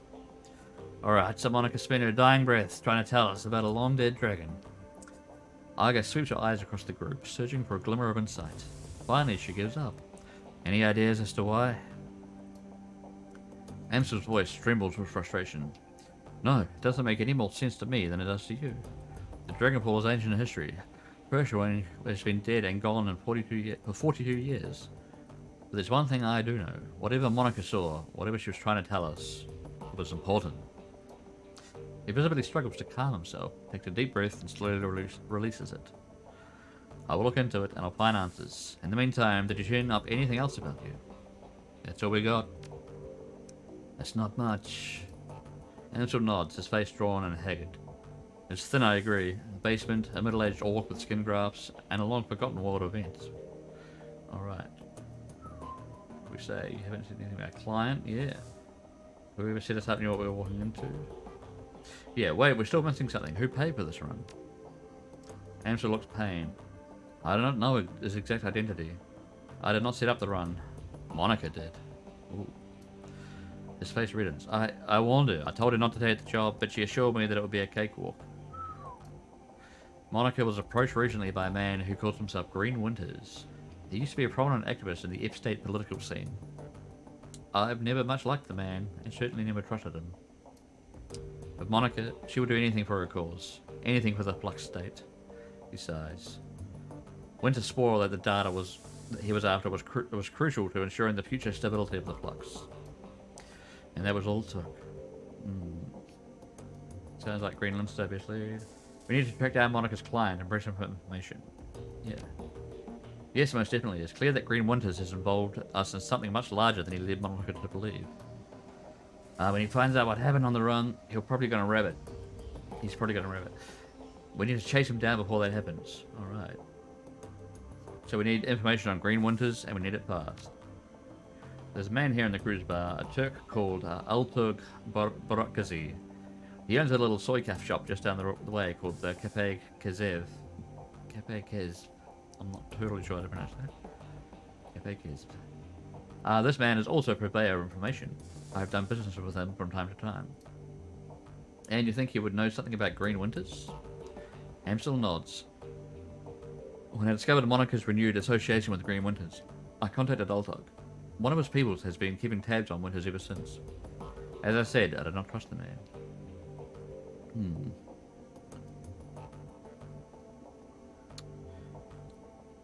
Best to be cautious in our line of work. Should I go meet with Altog then? Yes, tell him I sent you. I will do what I can to dig into the information that you've uncovered already. Sparse, though it may be. Alright. And we gained some karma for that, which is literally like points that we can level up with. Oh, there's a dog. So we'll go and pet the dog. I guess that's a dog. It's Dante. Now I'm just going to pour a drink before this next scene. But it's right here. Probably shouldn't voice act while pouring, because that would be a bad idea. Probably pour wrong. Hey, Roomfrosten, welcome in. Going good. Just doing a lot of talking. It's a game with a lot of dialogue and no voice acting. As you start towards the safe house door, a large four-legged form steps around the corner. Dante, Monica's dog. An enormous mongrel of indeterminate breed. A low whimper emerges as he enters the room, head hanging low. Oh shit, Dante. Dietrich shakes his head. Don't worry, boy. We'll look after you. At the sight of Monica's dog, Amsel's eyes well up. He inhales but can't catch his breath. He started whimpering about an hour ago. It turned into a full-blown howl. Wouldn't stop. Kept. He closes his eyes. That's when I realized something bad had happened. Looking down at those huge brown eyes, you see intelligence and sadness. He lets out a small whine and rubs his head against you. Well, we have the choice of like petting the dog, so we're probably going to have to do that. Or we can feed him some of Monica's old treats. We'll scratch Dante behind the ears. Dante leans into you and looks up mournfully, pressing his ribs against your leg. Oh. I guess this dog is going with you, Fernando. Amsel takes a ragged breath and releases it. Then a slow, melancholy smile plays across his face. Well, perhaps a part of Monica lives on in Dante. Return to the safe house when you're finished with Altog, my friend. With a little luck, he can help us locate Green Winters, and we can get to the bottom of this. Alright. He stares at the floor. And now, I think we should all take a moment. His lips tighten. For Monica. No. Alright. Now, I can't remember how this game, when this game autosaves, so I'm gonna at least save it the once. We do have 5 points to spend if we want to spend them now. If we can spend them now. We could have a look at that. Because we're definitely going to have to improve our character as we go. So this is just improving my main character. Everyone else will level up and get better as well. But here's 5 karma, so we can say get more hit points, more ranged combat accuracy, or perhaps better skills with his shamanistic abilities. Oh, like, what's the next thing? Increased spellbook slots. You can get another spellbook slot.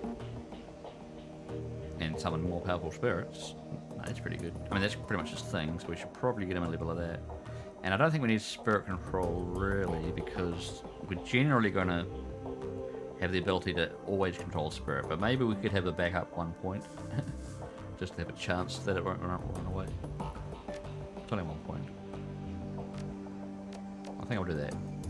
In general, it's not worth me getting more points in spirit control, because I have the ability to hopefully wrangle the spirits in on my side, and keep them on my side. Or is there anything else worth getting 1 point in?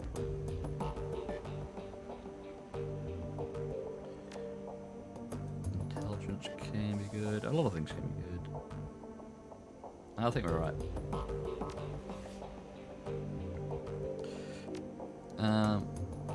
Whoops. No. Alright. So now we can have a chat to a couple of people if we want, or look up some information, or just continue on and talk to the old thug who owns the soy cafe down the road. I don't know if there's much else we can really do. All our equipment here, which is nothing so far, because we've just started pretty much. Where you can talk to Iger and try and reconcile some differences.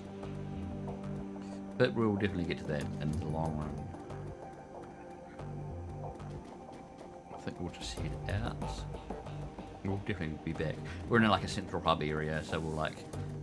Well, you'll see when we get outside. We're in like a city, like a small part of a city that we frequent, pretty much.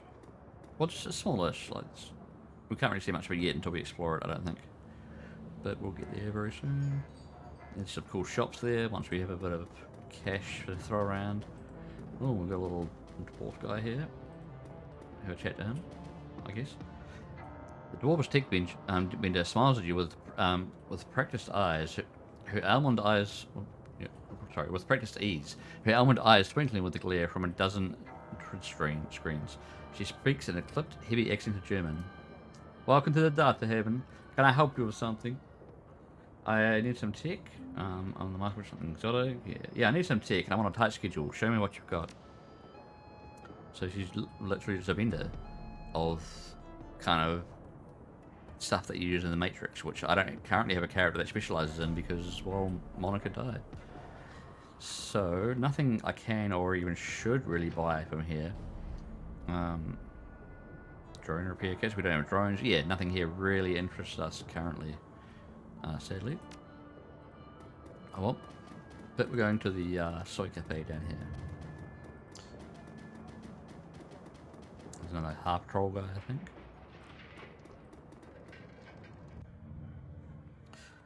Alright. Here's Altog that we're here to meet. The guy who knows a bit of everything going on around here. And another guy called Jan, or Jan, or Jan. I can't remember what he says. We'll have a talk to him.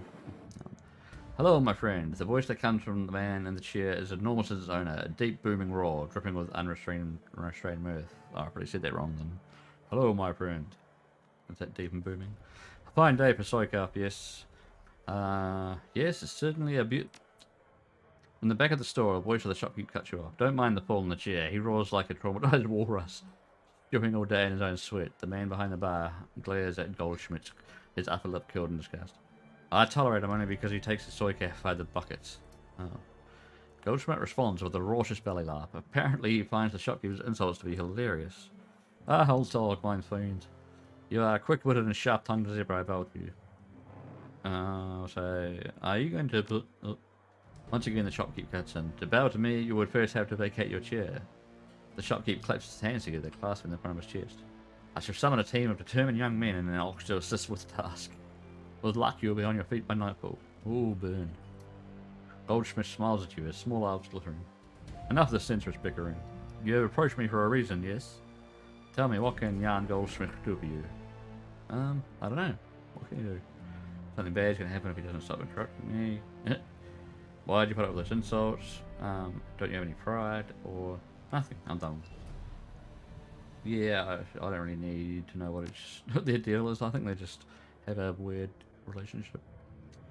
Goldsmith gives you a deep nod, his jowls quivering. Until next time, my friend. Alright, we're really here to see Full Talk.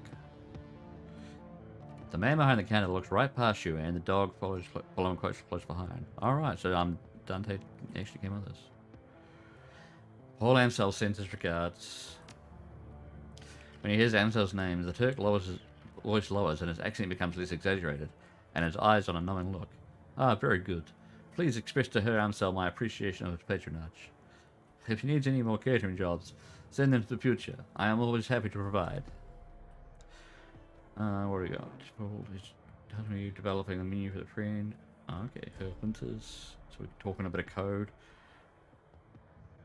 Yeah, we'll say that. He tells me you're developing the menu for a friend of his now. Her Winters, I believe. I want to hear all about it. And yes, of course. Oh, wise one. Come here, come. A young woman bustles in from the back room. Her gum chewing is loud enough to hear over the noise of the copy grinders. Barakazi spits something out in the rapid-fire Turkish. As you wish, uncle. I'll see to it right away. Kami offers you a shy grin, snaps her gum, and hurries back into the room that she came from. My girl Kari is arranging to make contact with the chef as we speak. This will likely take some time. My chef is a busy man. While we wait, I wonder if you'll be so kind as to run a small errand for me. A trifle, really. I hate to trouble you. I'm embarrassed to even ask, but I would be most appreciative of your help. Sure. Of course, Herr Barakazi. It's no trouble at all.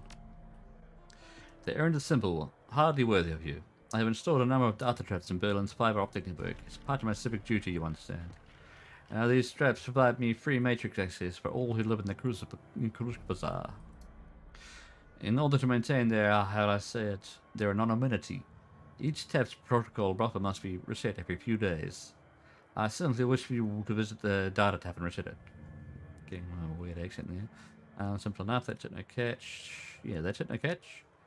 There's no catch, I assure you. It's time-consuming and a bit tedious, nothing more. It won't actually take that long.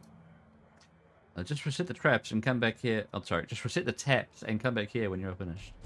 There should be 3 of them scattered around the neighborhood. The first one is just outside. Look for a middle box with yellow arrows painted at the top of it. By the time we return, I should have information on her Ansel requested. Alright. I'm just going to quickly put a jersey on because it actually is getting cold now. It is winter. Just give me a minute. Oh, it's just down here. I might have to disturb the cat slightly. If anyone wants to see a weird cat with a flat-looking face, now's the time to tell me.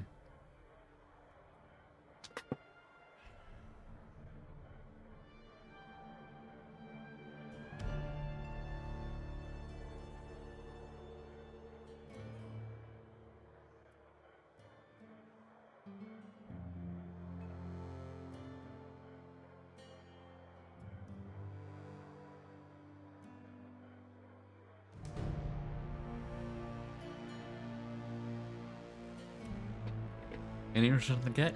Oh, it's been another minute, but let me know because he's silly looking and funny. Well, funny looking.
Alright, back. No one wants to see the cat? Alright. That's fine. Alright, we have to go help this guy check out some data tabs that help people get free Matrix access. Which I guess is kind of like a futuristic Wi-Fi spot. That is slightly unregulated and maybe...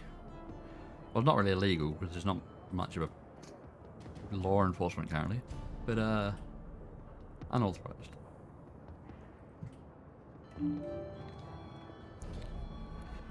The data tabs protocol buffer is now reset.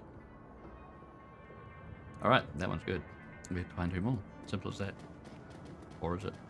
We've got other shops here that we will visit, but maybe not yet. We don't have too much cash to throw around yet. We can start looking at the map. See, down there is like a shop for shamans. So that's definitely our thing. We'll definitely be there in the future. There's other people around we can chat to. We can... For now, we're just going to have a little wander. Look for these data taps. If you got the cash, oh, Zach's got the flash. Zach Flash. Okay. Here's like a cyber clinic. Sort of like a cross between a hospital and mechanics. And tech support. The data taps protocol duck buffer has never been reset, so that's 2 out of 3. 1 more. Lucky I know where it is, but the town's not that big, so there's only so many places it can be. It's over here. Ooh, but there's a phone ringing. That's odd. What's the statue? Bizarre monument towers before you. At the top of the pedestal, the form of an angel stands, its outstretched wings looming over the small park. But the material is strange and uneven, giving the statue a cold, Frankenstein-esque appearance. It appears that artists has welded this monument together from various metal scraps and pieces of junk. Huh. As you approach, a small, grimy monitor at the base of the statue flickers dimly to light. The grainy face of a smug young orc appears on screen. Whoa, everything's fancy in this world. Kunzel. Hello there, I'm Herbert Kunzel, the creator of this monument. What would you like to know? Oh, you'd like options. About the artist, why not? I am the visionary Herbert Kunzel from the Ludwurmer. You might know me from. Okay, well there isn't much I'm known for yet. But I did to change that. All art is born from misery after all. Yeah, it's true. Alright, this is just a statue's history. We'll move on. So yeah, on the right is our reset data tab that we can reset, but I think I'm curious about what the hell this phone's ringing first. In this phone booth. It's an old, obsolete phone booth. It's ringing. Pick up the receiver. Voice on phone. A monotone, pitch-adjusted voice begins speaking almost immediately. Hang on. I'm going to have to consider this word for a moment here. The Shockrellan writers contacted for this case. There's no more. Tornado is listed as followed up contact. This is our only secured line to the case. Please listen to the following instructions carefully if you are a supporter of a cause. Oh shit. Who are the Shockwellen writer? The Shockwellen writer is fighting for the freedom and liberty of information in Berlin. The F-state manages many things, but information remains controlled. Corporations keep any information they can under lock and key, silencing dissent, silencing indiscretion, silencing the truth. Our goal is to liberate this information so that any who may wish to access it, who wish to may access it, and so that the F-state can regulate itself based on truth. We are simply a collective of like-minded individuals working towards the cause. Continue listening. We have phone booths in strategic locations throughout the city. Within each one you may find a request posted for specific information. If you can obtain a copy of this information, return here and submit it via the port below the receiver. We will verify the authenticity of the information remotely and post an undoctored copy of it onto the Matrix ourselves. It is our stated goal for this information to remain free to all. However, you will be compensated for sought after information returned to this location. I've never actually got into this seemingly subplot thing here. I mean, I've listened to this bit before, but the line goes silent. I'll keep an eye out. The line remains silent. Hang up the receiver. Alright. Interesting. Let's check out this little third tab. The attached protocol buffer is now reset. As you're resetting the data tap, you notice that someone has duct taped a small homemade receiver to the system. An ear plug dangles from the receiver. Oh. Another phone call to listen to. Put the earplug in your ear. Alright, take some water.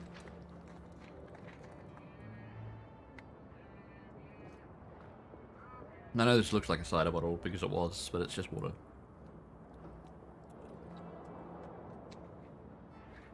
Hey there, your mom. How's it going? Welcome in. Alright, the sound of heavy machinery makes it difficult to hear the words that are being spoken. After a moment, you find you can make out two distinct voices. A nasal woman who sounds like a heavy smoker, and a man who speaks in a high-pitched breathy tone. Nasal woman. Just heard Monica need to be reply. Good for us. Yeah, they sound the same, why not? Continue listening. A sound like a conveyor belt starting adds to the noise of machinery, and you can't make out anything else until it comes to a stop a minute later. Think our next step? Wait, it isn't ready to make a move yet. To be patient. See who steps up. Could be someone more. Okay, we're not getting much information out of this. How's the game? I have these played them really good. I've played through this one before, and it's one of my favorite RPGs actually. So I'm playing through it in a slightly different way. Not too different because I liked the way I played it the first time. But yeah, real cool. It's like futuristic D&D. Do you own like this one and like what the other modern ones? Because I've only played this one. Yeah, this is the only one I've actually played. Yeah, out of the whole lot of them, I haven't played the early ones from the 90s. More conveyor belt setup. All we can hear is the sound of machinery. Yeah, the newer ones. Yeah, they're very wordy, but I like it. Some sort of motorized vehicle starts up, drowning out everything else. Continue listening. A bell rings loud and again. It sounds like a telephone. Okay. You hear the sound of a door slamming shut, and the noise of machinery is suddenly muffled. There's a rattle of plastic and the ringing stops. Trying to get the Genesis and SNES ones. Oh yeah, they probably are these days. Expensive, yeah. And they're meant to be quite good, aren't they? The nasal woman's voice can be heard again in a sing-song tone. Guten Tag, how may I help you? Silence. Her tone changes, becomes more businesslike. I heard. Silence. Yes, he knows. I told him I wasn't time to make a move yet. Silence. Why do you think I am, an idiot? The council needs to meet again. Silence. I know, getting everyone into the same room is challenging. Getting them to agree on a course of action is going to be more challenging. From my perspective, the Cruise Bazaar was the only stable because of her. If she really is out of the way, well, we'll see, won't we? Silence. I know. What can I say? Things go slow in the flux sometimes. So it sounds like they're talking about Monica. You hear the sound of a door opening again, and the cacophony of machinery fills the line. You can't make out anything more. Well, some of that was unexpected. Most of that, including both those calls that I listened in on. But we'll go back to is it not Unstill? I'm getting everyone's names mixed up now. The guy at the soy cafe.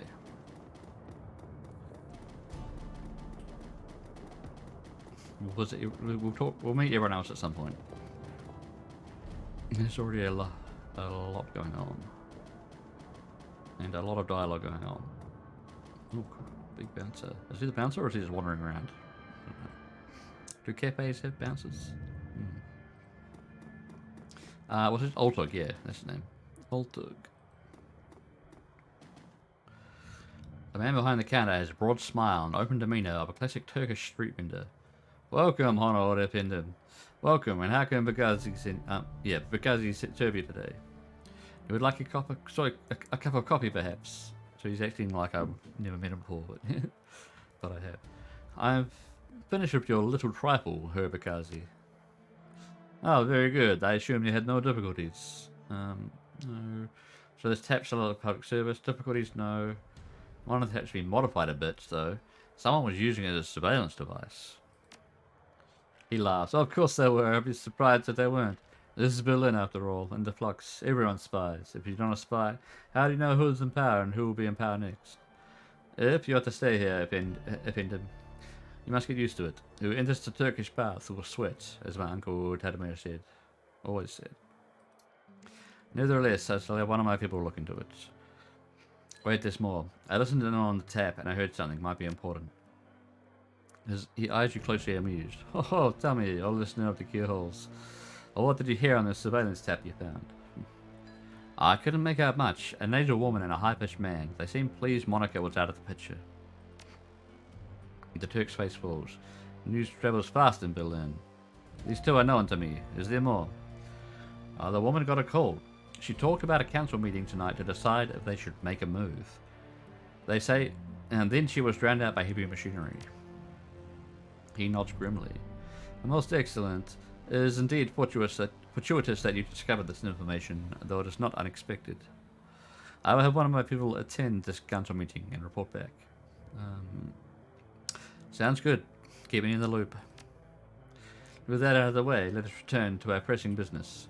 He barks a stream of rapid-fire Turkish, and the gum-chewing young woman comes hurrying out to the counter. The menu for her Amsal, uncle. Come, he hands you a folded piece of paper inside a memory stick. Please extend my condolences to him. The death of Fräulein Schaffer has hit me hard. It must have hit him hard. Vergazi gives Kami a small nod, and she hurries out of the room. When she is gone, he returns his attention to you. Please express my condolences as well. I only just heard the news. Monica was an important part of this community. Whoops, I accidentally skipped through 2 bits of dialogue there. He gave me some memory stick to give to Amsal. I probably should have read that. Hey, welcome in, Followerbot. What are you up to? How about you? Go away.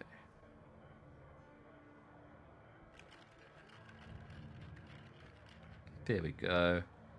Wasn't that easy? Anyway. Should require my services further, you know where to find me. Until then, good day. Oh yeah, the memory stick she's handing you should contain all the information her Amsal requires. Alright, so yeah, they gave me in memory stick with the information that we require about this Green Winters fellow who set up the job that seemed to get Monica killed. So we can hopefully follow up with the bastard. If he knows what the hell's going on.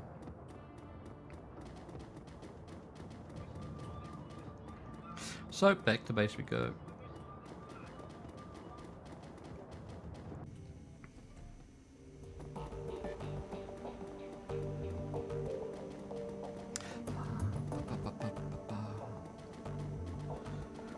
There's a doggo following us. Can we talk to him? Not right now. Alright, we can talk to whoever really, but we'll just talk to Paul. Fornado. Ansel peers at you apprehensively. His eyes are bloodshot, his expression grim. Did you get the information about Green Winters? Yes, I spoke to Oltog. He gave me this memory stick. Let us see what his agent has to say. Ansel snatches the memory stick from your hand and slots it into his computer terminal. He navigates a series of command line menus, and a wall of amber text floods the screen. Ansel scans it, mouthing the words as his eyes flit back and forth. Bugazzi's agent tailed Green Winters to a hotel in cesspool of a keys called Drogenkip. The hotel is called Das Kesselhaus, sorry. It is a renovated factory nestled deep in the heart of Drogenkip. It appears that Winters is holed up there. Ooh. Recently there was some contention between 2 gangs over control of this neighborhood. Due to the gang violence, the agent refused to follow Winters inside the hotel, but he confirms that he is still inside. Alright, get this up to Washington. Well, what are we waiting for? Iga slings her rifle over her shoulder with a single spear motion. Gear up, people, we're the hotel to raid. Alright, she's all action. She's very militaristic. Gloria and Dietrich pause. Exchange looks with Paul. Just a moment, Iga. Amsel rises from his chair, drawing himself to full height. Even so, he has to crane his neck to look her in the eye. You're an excellent soldier. Nobody questions your competence in the field. Your loyalty to this team is equally commendable. That said, we believe that Fornado is the right choice to lead this team. Oh, really? Oh, me? Oh. There's a long pause, but Iga speaks. When she does, her voice comes out dull and flat. What? Don't mistake this decision for a reprimand. Monica considered your contributions to the team to be invaluable. But we all know that she wasn't comfortable putting a soldier in charge. Iga speaks through clenched teeth. Her words are measured, but expression is livid. This is unbelievable. You want to put the rookie in charge? Again? You shakes your head. Don't you people learn from your mistakes? Tornado's the reason we're still alive, Iga. He kept us together. He let us out there in one piece. Out of there, I mean. Making him your golden boy. She sounds tired, resigned, but above all disappointed. This is more your flux state idiocy at work, isn't it? Dietrich reaches out and put his hand on her shoulder. That's what Monica believed in. Iga's voice tightens for a moment. Her control slips and her face contorts in grief. Yeah, and look where that got her. She straightens to her full height, which is probably well above 7.5 feet. Let me give you a piece of advice. In the field, only two things matter. The mission and survival. Everything else is a distraction. Your ridiculous politics have no place on a Shadowrun. Dietrich manages a smile. What can I say? We're German. We have a history of strong political views. Iga sighs. The tiny British nation returns to her voice. Screw it. Let's put an end to this. I got the skill and expertise to lead this team. Tornado, on the other hand, was appointed by Monica as a joke. Hey, hey, hey. These games are meant to be pretty good if you can cope with the steampunk and fantasy mix. Yeah, I like it. It's different. I mean, you know, it's not. I mean, there are other RPGs that mix those things, but in different ways. Like even like some Final Fantasy games, they're quite different about it. And also, hi Dave. And welcome in. But yeah, this tries to take a bit more serious approach to it, I guess. I don't know. But yeah, I haven't played any other Shadowrun games, just this one. But if you'd rather he take the lead, I'll abide by that. But I want to hear you say it. So how to reply? They already have. You weren't listening. It's a waste of time. Yeah, they pretty much already have agreed that I should be the leader, and it's kind of the only way the game can go. They already have. You just weren't listening. You stay out of this. You stabbed an armored finger in your chest hard. Ow. Unlook. Welcome back, Morton Martin. Back in action. What did you miss? We pretty much got the information that we needed from the guy in the soy cafe, you know, the owner of the soy cafe, who made us do a little mission for him to check up on some effectively Wi-Fi spots. But he gave us information about this guy, Green Winters, who is holed up in a hotel somewhere, in a bad part of town, apparently, like a gang-ridden part of town. So we had to go there, into some hotel that he's hiding in, and find this guy, because he's the guy that apparently sorted out, like, gave us the last mission that got Monica killed. So we got to find him and get answers. Pretty much. We don't really know much more than that. The moment she raised her hand to you, Dante's ears lay back and he lets out a low growl. Reflexively, she takes a half step back. Yeah, it's pretty intense. Because, yeah, and it was Monica's choice to set up the job, even though the others didn't sort of trust this Green Winters guy that she set the job up with. But now she's dead, so we can't find out exactly why she trusted him, or if she should have trusted him. Hey, another raid. Welcome in, G-Funk and Raiders. Oh, thanks for the raid. How's it going? Let's give you a shout out. Actually, no. Last time I tried to give someone a shout out for my tablet, it totally failed. If anyone else knows how to do a shout out, they should do it. Or try it. But seriously, for some reason when I try and do these, it has issues.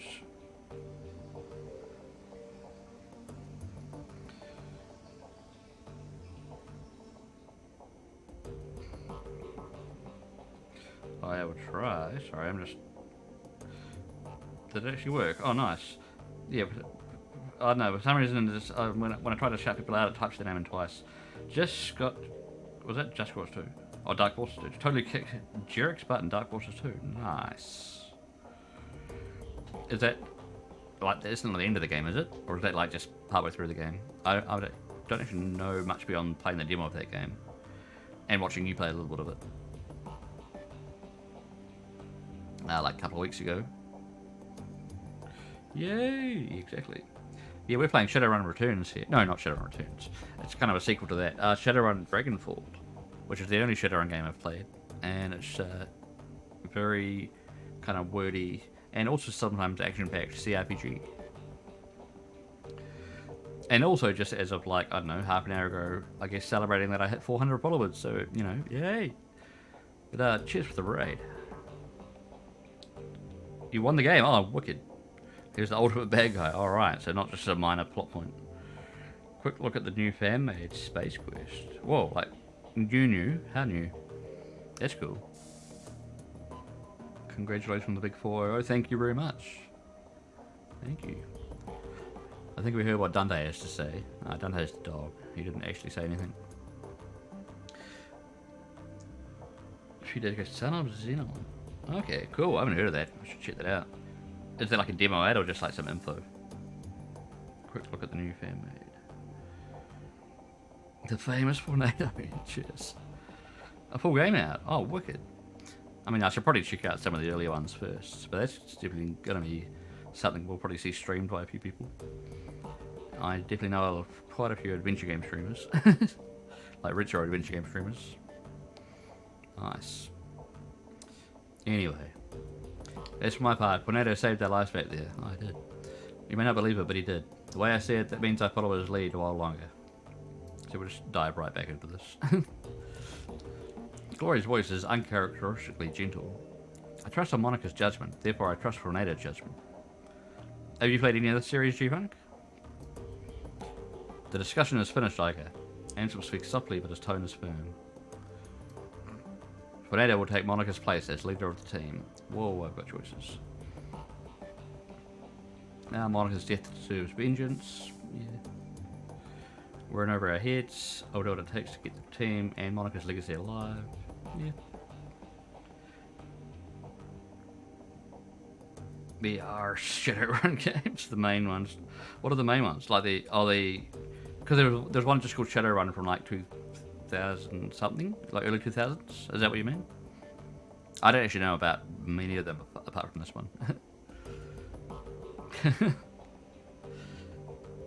And then there was like the reboot, like Shadowrun Returns, and then this one, and then another one, and then the old ones, and then the tabletop game. All sorts.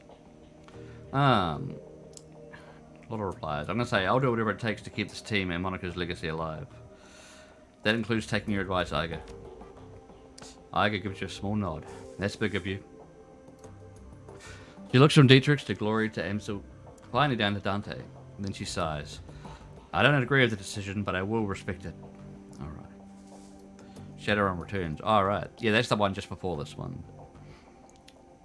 Which I haven't played. But it's the same engine and all.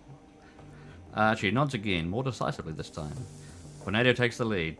Then, conversation closed. It's time to move on. We need to focus on chasing down Green Winters. Alright, so we've got to look for this guy, Green Winters, who set up a mission with our former leader who died on that mission. So we need to find this Green Winters guy to, like, get answers. Because someone fucked up. And it might have been more than one person. Got to raid and run. All good, all good. Yeah, fair enough. Have a good night. Cheers again for the raid, G-Punk. Alrighty. Indeed, I've transferred this information that we received. Stay awesome, you two. Yes. Transferred the information they received from Alto to the computer terminal in the next room. It used to be Monica's personal workstation for NATO. Now it's yours. Monica kept the variety of notes and dossiers on that machine. I was just reviewing her notes when you have the time. So that means it doesn't really matter right now, but it's good for backstory and other future stuff. Ansel turns his attention away from you back to the computer screen. Good hunting. I'll eagerly await your return. Alright, so we're pretty much going to get back into a mission with action.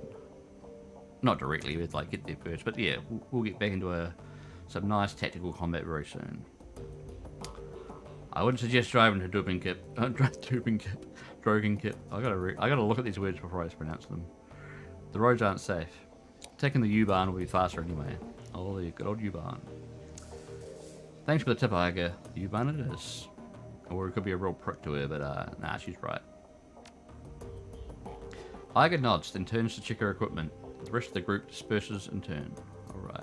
So this time Iger should actually be on a mission with us, which is awesome, because even though she can be a bit arrogant, she's awesome in combat, as you might already kind of gather from her sort of attitude.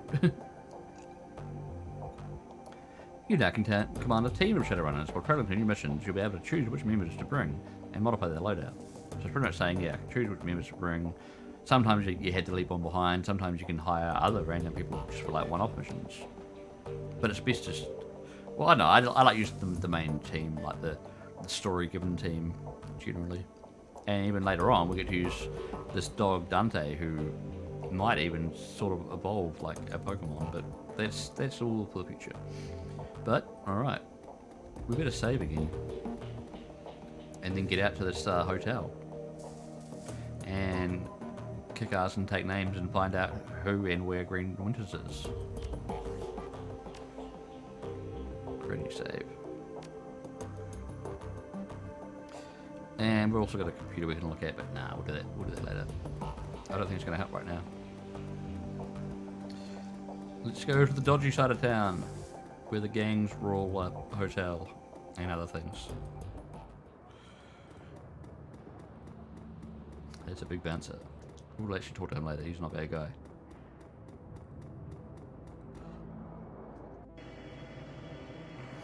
Alright.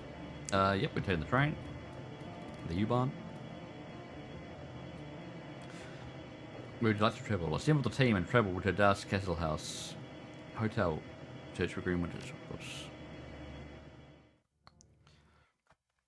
We get some more loading and probably something to read while it loads.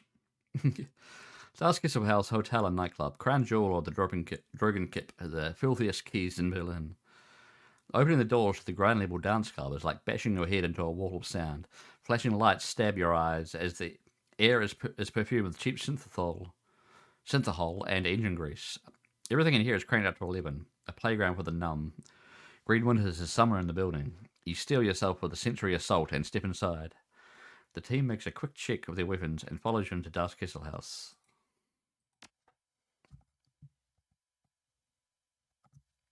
Alright, so if we did actually buy anything else, before, we could equip it now, but pretty much everyone's got the same gear. We could swap it around a bit if we need, but everyone should have what they need. Here's Iga, who we haven't had on our team before. She's got a shotgun and a sniper, because she's good at all ranges. She has 2 different types of grenades. A frag grenade and a grenade that does damage over time, a phosphorus grenade. 2 health packs, which is nice, because she can get around the field. Glory has 4 health packs and a revive. And a non-lethal grenade that slows enemies down. So she's a very good support character. Now you're playing Scythe much better than... Oh yeah, I haven't played that for a while. The old Scythe, it's a mod for old Doom. Doom, Is that for Doom or Doom 2? I can't remember now. Gotta try that one again. Yeah, I gotta do it on another multiplayer Doom stream sometime. They're awesome. Alright, so yeah, she's got some good mid packs and some average mid packs. And then there's me with my normal stuff. We've got a mid pack, we can revive someone. We can summon an elemental, like a one-off thing. Or we can just look for other elemental spots. And frag grenade, but yeah. Nothing really new. We'll get in there. Alright, we're in the Duff Club. There's some dancey girls. And the big guy. I'm sure we can get past him. And a dancey dude. He's having a good time. And the club, yeah. The troll working at the door might be the shortest you've ever seen, and the thickest. Despite the pounding music and writhing bodies, his face is buried in a comic book. He's a man of good taste, I guess. Or depends on the book.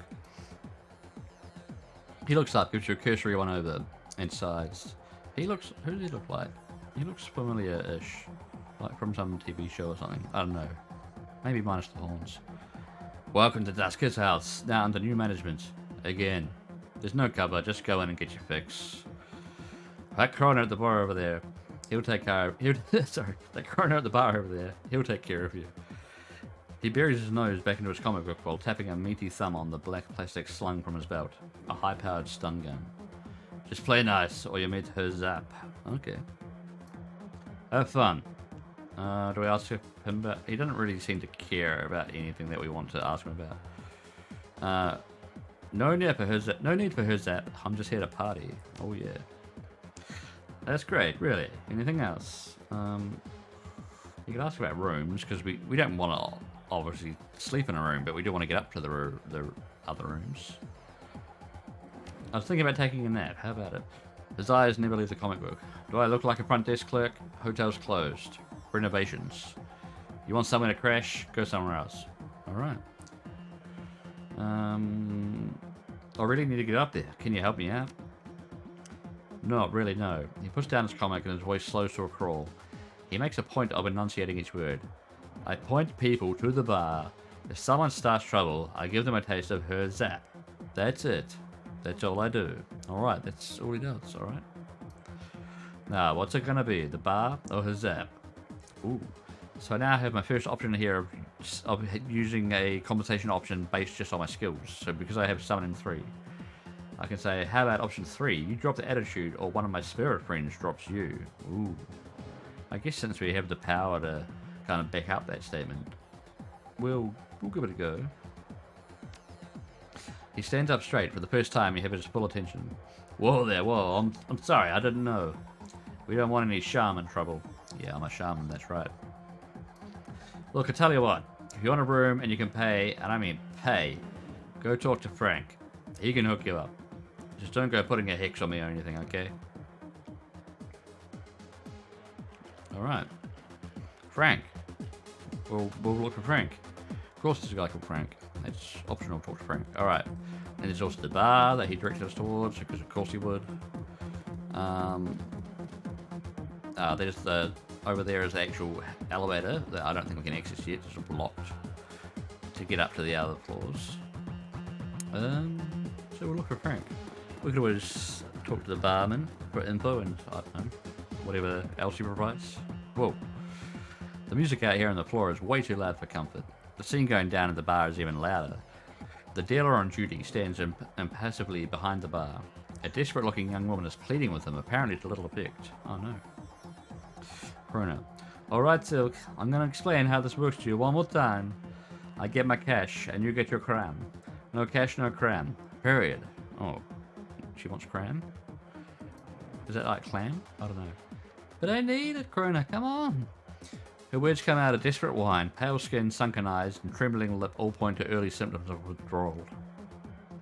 And I have cash. I totally do. It's up my room, but you guys won't let me get up there to get it.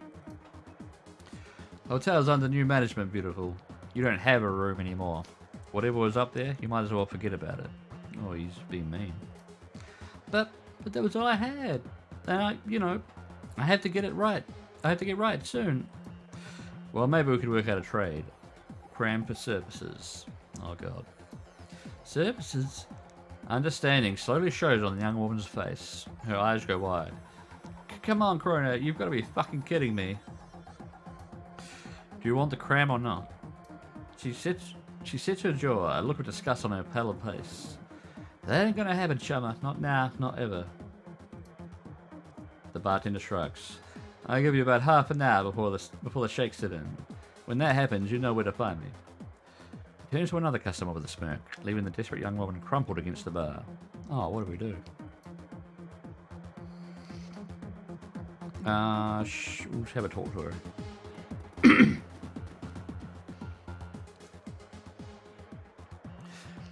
Sylph looks up at you, a look of abject misery plastered across her face. Leave me alone, okay? I've got problems to deal with. Sounds like new management stole your property. Answer questions, we can help her. That's effectively what we want to say. Coroner's drink stain. I'll hook you up with some cram free of charge. Well, we can maybe get some. Cram have a rough to shake. I know a place that can help you get clean. I like the top one. Sounds like the new management stole your property. Answer some questions for me and I'll help you get it back. Really? That'd be, well, incredible. Her lip struggles upwards into a facsimile of a smile. A facsimile? Facsimile? I don't know. Facsimile. I really need that money, and I left some things in there too. You know? Personal stuff. I can be very discreet. My stuff should be up in room 304. That's where Mia, Nadja, and Sarah were staying until, well, you know. I'll be waiting right here when you get back down. Alright, 304. Okay. So if we can Halbert, that's where his up is. So, what do you need to know? Have you heard of a guy named Green Winters? I mean, that's getting to the long and short of it. Yeah. No, I don't think. Oh, wait, yeah, I bumped into him here a few days ago. I remember because his name sounds like a kind of chewing gum. Yeah, it does a bit. I don't think I remember seeing him leave, so he's probably holed up in his room. I'm pretty sure there's still some people up there. The ones that the gangsters missed. I hear they locked themselves in. Okay. Tell me whatever you can about the gang that's taking over the hotel. Bad guys. I mean, like, real bad guys. The gang that used to run this place wasn't all bad. They kept crime flowing, and the prices went too high. They never hassled me as long as I kept buying. The new guys killed them all when they took over. Now I'm stuck dealing with assholes like Krona. The floor manager, Frank, has a thing for my girl, Sarah. He's always coming on to her no matter how many times she's told him no. I haven't seen her since the takeover, but he won't stop asking me about her. Guy's a real creep. That's about all I can think of. I steer clear of the new guys when I can. She steals a glance over her shoulder at Krona, a scowl on her face. I shouldn't have to tell you why. Yeah, that's the bartender. What can you tell me about the layout of the hotel? Why not? Well, it's a nice enough place, you know, for a factory. Let's see, well, okay, the second floor security station. Lots of high-tech stuff up there. Nice. And I've heard stories about the penthouse level. Something about a sealed vault. There's supposed to be something real valuable in there, but no one knows what it is. Don't stop them from talking about it, though. Thanks, you've been very helpful. Yeah. Sure thing, just hurry back with the stuff, okay? I really, really need it. Alright. Guess we'll talk to this slimy-sounding bartender. New guy, huh? I ain't seen you around here before. What can I get you? We could ask him about Green Winters. I doubt he wants to tell us. We can ask him about Cram, which is apparently the drug that he's peddling. Or say directly that he overheard the conversation with Silk. Maybe what? Threaten him? I don't know. Cram, show me what you got. Alright, he does have some drug called Cram. A designer amphetamine adds +3 action points and +2 movement for 1 round. Okay. So it can be used in combat for a very short but very decent boost in action points and movement. I'll probably buy one of them. I'll probably use it at some point. And, you know, he's not going to tell us anything if we don't buy something. It's cheap enough. Hey, nice Doritos and whatnot. Yeah, we'll buy some Cram. That actually sounds semi not bad. Who'd want it though? Would Iga want it? She can use it on herself and just go nuts for one turn. Because she already is powerful enough. Yeah. I overheard your little conversation with Silk there. Hey, if she wants a Cram, she's got to pay. Same as anybody else. You're a potent barter system. Your bosses might like to know that you're jamming their customers in exchange for their merch. What do you think? Okay, pal, here's the deal. The guards here, they don't discriminate. If I call them, they're going to kill everyone in this room other than me. So unless you want to see the bodies start dropping all over this club, you back the hell off. Alright. Now, do you want to buy something or not? I did. I'm looking for a guy who calls himself Green Winters. Know him? He looks at you suspiciously. Think so? Might be staying upstairs. Know what he looks like? Old. He doesn't use, but he's a raging drunk. That's all I got. Now, do you want something from the bar? I'm leaving. Alright, we've got some info. We're still looking for someone called Frank as well for some more info, I guess. Oh, there he is. It's not a big club. Who's that? Party girl? Nah, we'll talk to the party girl. Why not? You only live once. What'd she say? The girl in the corner is a model stim junkie, all wild eyes and nervous energy. She greets you with a smile so wide as to border on the grotesque. Hey, look it. You want a party? Excuse me? Come party with me. You got some scram, right? I love a guy that's willing to share. Ooh, so we could give her our bottle of cram, which I was hoping to use myself. Sure, why not? No, I think she's getting plenty of cram as it is. Thanks, but no thanks. Your loss, sweetheart? Yeah. It's our loss, yeah. It would be our loss if we gave her the cram. Alright. Is this guy alright? He's, I think this guy's partied out. He just needs to calm down a bit. Alright, we'll talk to Frank. I'm probably distracting him from something, but hey. Pin to the floor manager's too expensive for this neighborhood and too baggy to be his suit is a name tag. Frank. Yeah, what do you need?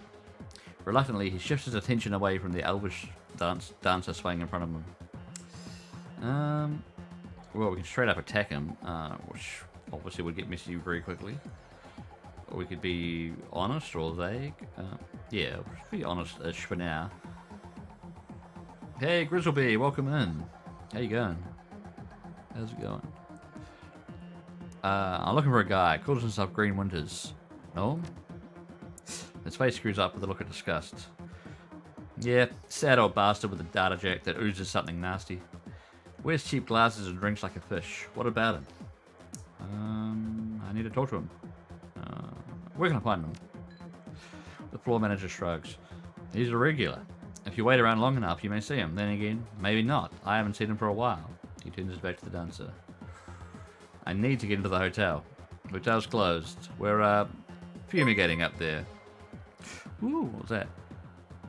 Whoa, awesome. Thank you very much for the raid, Spider Cookie. How are you going? And welcome in all raiders. Hi, hi, hi. Hey, Yamato. Let's see if I can once again do a shout out from my tablet without it failing. Because it did earlier. Well, it didn't so much fail, but it's hard to explain. What are you guys up to? Sorry, I'm just typing on my tablet. Which has issues. No, that works. Did it? Did I type it right? Hey, Nathan C64 again. How's it going? Playing retro. Hey, me too. Everyone I know plays retro. Yeah, what are you up to? We're playing Shadowrun Dragonfall, which is the only Shadowrun game I've played. It's an old tabletop game from the 80s originally. And if anyone doesn't know me, I'm Fornado, and I play retro games and variety games, meaning like some new games, some oldish games. This is not strictly retro. I'd probably set that as the category. It's from like 2014-ish. It's not even that old, but yeah. Playing Sam Max at the Road. Oh, the very original one. Cool. Haven't you been playing some of the later ones as well? I think. I don't know. A couple of people have lately. I haven't actually been able to catch your stream too much lately. Not whenever I'm looking for streams. Yeah. Sam and Max. Sweet. That's a good game. Very funny. Yeah, I have. Oh, nice. So you're playing the new ones and then the old one. Why not? Awesome. Do you know much about this series? It's very, I don't know, it's quite in depth. It's like Dungeons and Dragons in the future with like the Matrix involved and other things. It's very wordy. And I need some more water because it's got no voice acting, so I have to voice act everything.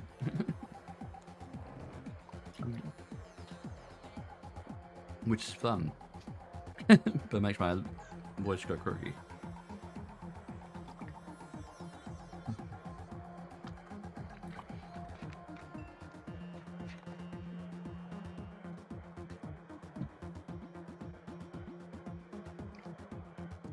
And I also recently hit just 400 followers on the stream. And then, of course, since I mentioned that, of course, someone unfollowed. So now I'm back below 400. So that's nice.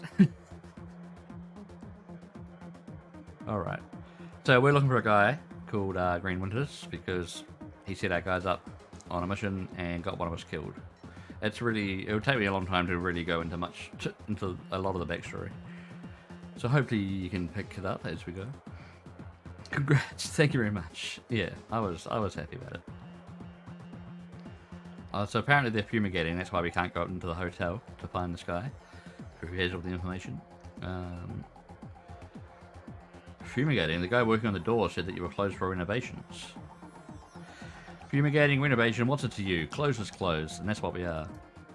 He licks his lips and turns his attention back to the dancer. She maintains her 1,000-meter stare over his head.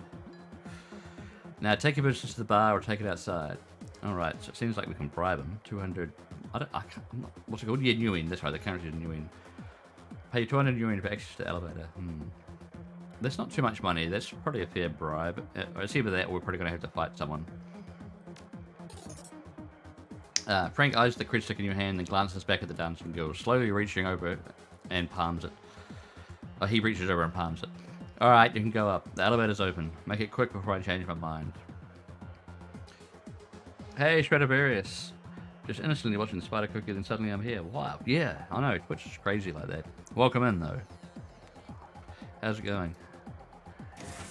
Alright, we avoided a fight there, which is fine. Like, you get experience points in this game from other things other than just fighting. In fact, fighting doesn't even directly give you experience points in this game, so, you know, you don't even need to fight. I think you can actually make a character build that avoids most fights in the whole game, but I haven't tried that yet. But we can go into the elevator now and try and find this green winter sky. No idea how that keeps happening. Yeah. Who knows? Vaguely remember it releasing. Yeah, I've had a few people say that they even own the game but they haven't played it. But that a few people that don't like, they must have bought it when it was new or when it was cheap. Or I bought it just relatively recently because it was really cheap. Right, let's save it, and then go upstairs or up the elevator.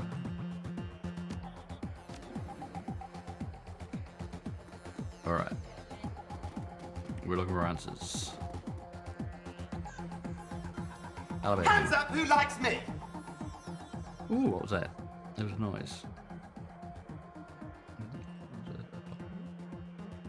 Hey, thank you very much for the follow, Shadowrun. How's it going? Hey, I'm back to 400. Yay. Alright, we got many floors we can go. We're probably just going to work our way up. We could go... We don't even know where the guy is that we're looking for, so we're just going to have to look around. And we want to go everywhere because it's an RPG. We want to collect all the items and information we can. Alright, floor 1 of this lovely 5-star hotel, by the look of it.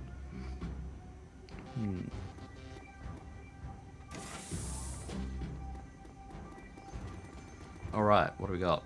I should probably be careful where I run into, but I saved the game, so yeah. Where's Green Winter's bedside table? Received 246 Nguyen. Well, that pays for my 200 Nguyen bribe. That's property theft, but it's okay. It's an RPG. Nothing's really theft, is it? You just take it. Personal computer. Philco Dynasave Computer Control System version 2.5. Access safe. Okay. Please insert password. Oh. What's the password? 1, 2, 3, 4. Nope. Take letters. Oh god, it takes letters and numbers. Password. Oh, then I have no idea what it is. Alright, we'll leave that for now. But we'll remember the location of it, I guess. Okay, we've got a locked door there. Wartong. So yeah, this is all set in future Berlin. Sort of future. Well, alternative future. A lot of locked doors that we can't get in. Any doors we can get in? Oh, we can get into the toilets at least. And what's this? Crumbling wall. Gotta go see you next time. Enjoy the game.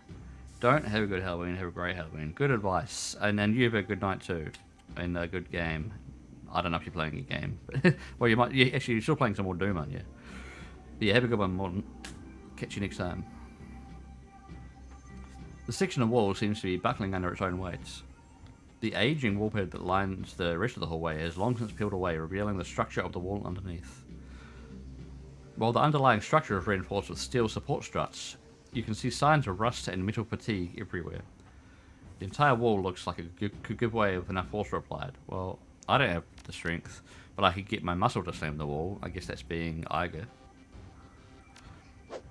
Iger shoulder checks the wall, and the weak wood slats give way with a crunch. Nice. Who needs strength when you've got muscle? Well, like someone else with muscle. Oh yeah, playing Scythe. Oh, that, yeah, Scythe, yeah. Before you go to sleep. Enjoyed the game. Alright, have a good one. Alright, where did we break into? We've got a weird looking... What is that? Is that a computer that's evolved into something else? I don't know. Alright. And we've got a bedside table again. Searching through the clutter on the desk, you find a small synth leather bound journal. Ooh. Leafing through the pages of the book reveals only a couple of entries. Each of them is scrawled in frantic, barely legible handwriting with crude doodles filling up the margins. Read the first entry. Okay. I know Eddie's up to something. Like, I heard him today talking to that guy who works in the kitchen, asking him where the cleaning supplies are at. I've seen Eddie's room. The dude never cleaned a day in his life. This cleaned with 2 E's. Nice. I'm going to follow him tomorrow and figure out what his deal is. I like the random capitalization. Maybe he's just selling mouthwash to the hobos, a block down at the old bus depot. Haha. Okay. Is that code word for something? I don't know. We'll read the second entry. Oh, we've got a code. For the 3rd floor. Okay, anyway. I knew it. Frickin' Eddie. I saw him yesterday. I was on the 3rd floor, because the vending machine down here was out of soy calf. So he came up and went to the outer order latrine. He punched in the code. Didn't know I was watching, did you, Eddie? Well, I ain't so stupid, even though you wrote it in a book. He put in 2478, and I'm going to stay up and find out what he's doing in there. Alright, we've got a code for a different floor in the bathrooms. 2478. Let's remember that. I think the game will record it down. Alright, that's all we got from that room, apparently. That's nice. Oh yeah, but we can access the bathroom on this floor if that's going to help us. That's just a bathroom, okay. Nothing special. Moving along. Down here, though, we have a locker room. Another locker room. And a not locker room. This could get messy. I don't know. Oh, it's empty-ish. There's something on the bed I can pick up. I just want to be careful. Very wrinkled rug. Doesn't really tie the room together. We picked up a Bumona trauma kit, so that effectively revives someone in combat. So that's pretty good. I'm not sure if anyone's equipped with it yet or not. Huh. Alright, that's 1st floor, I guess. We definitely have something to do on the 3rd floor, but I guess we'll check out the 2nd floor, which is apparently security. So we might not be able to get far. I'm going to save it again. Because you can't trust these games to not kill you, which is at any point. Alright, 2nd floor, employees only. I am definitely an employee. There's some employees, I guess. So we can bust into this room with some people in it, or we can leave them. But since this is a game, we're not going to just leave them. We're going to see what's going on.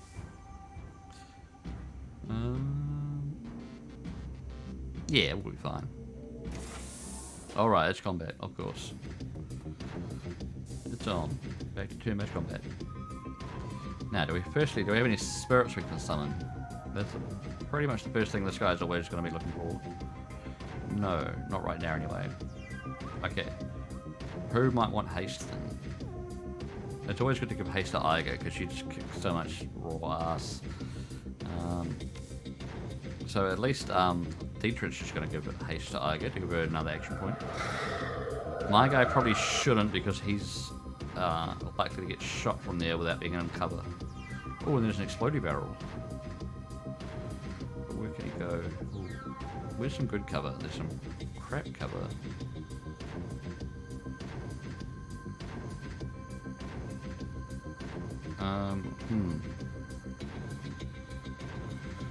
We're gonna go there. It's not the best cover, but at least it gives him another move, so he can shoot acid bolt at her with a 66% chance to hit. Of course it misses. Then we got Iga with 3 moves. Oh, that's right. Gloria has this. I keep forgetting she got this adrenaline pump thing. She can give herself +1 AP for 3 rounds. So she can do that. And she can... I don't know if the enemies will shoot the explosive barrel. It's... I don't know. Where can I put her? Probably somewhere safe for now, and then the next move she can be more feisty. But Iga here, she's great at long and short range combat with her sniper and her shotgun. Both of which only cost you like 1 action point to use, but she has to move somewhere first. She could move, shoot, and then get cover, or just move, shoot, and shoot. Alright, we'll get her there first. She can shoot at those guys at low accuracy or shotgun. Yeah, shotgun high accuracy. High-ish. Let's get her there. And then shoot at that guy with 99% accuracy. Or we can kneecap him for less damage, but that'll lower his actions.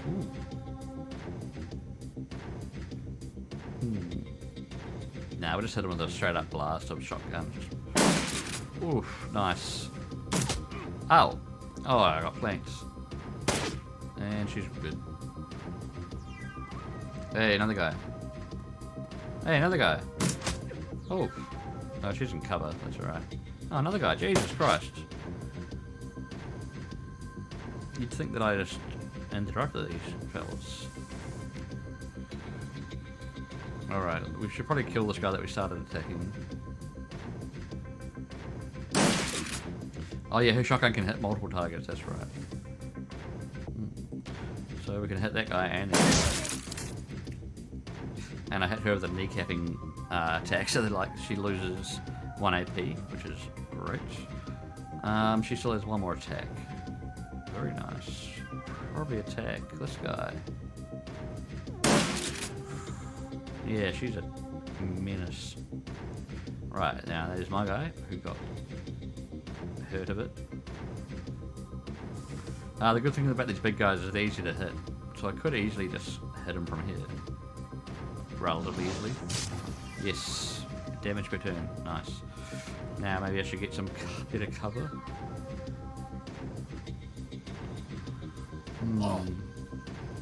I don't know if I trust them near this barrel. And they don't get much cover from there. Damn. Oh, I'll put them there. Slightly better cover. Wait, there.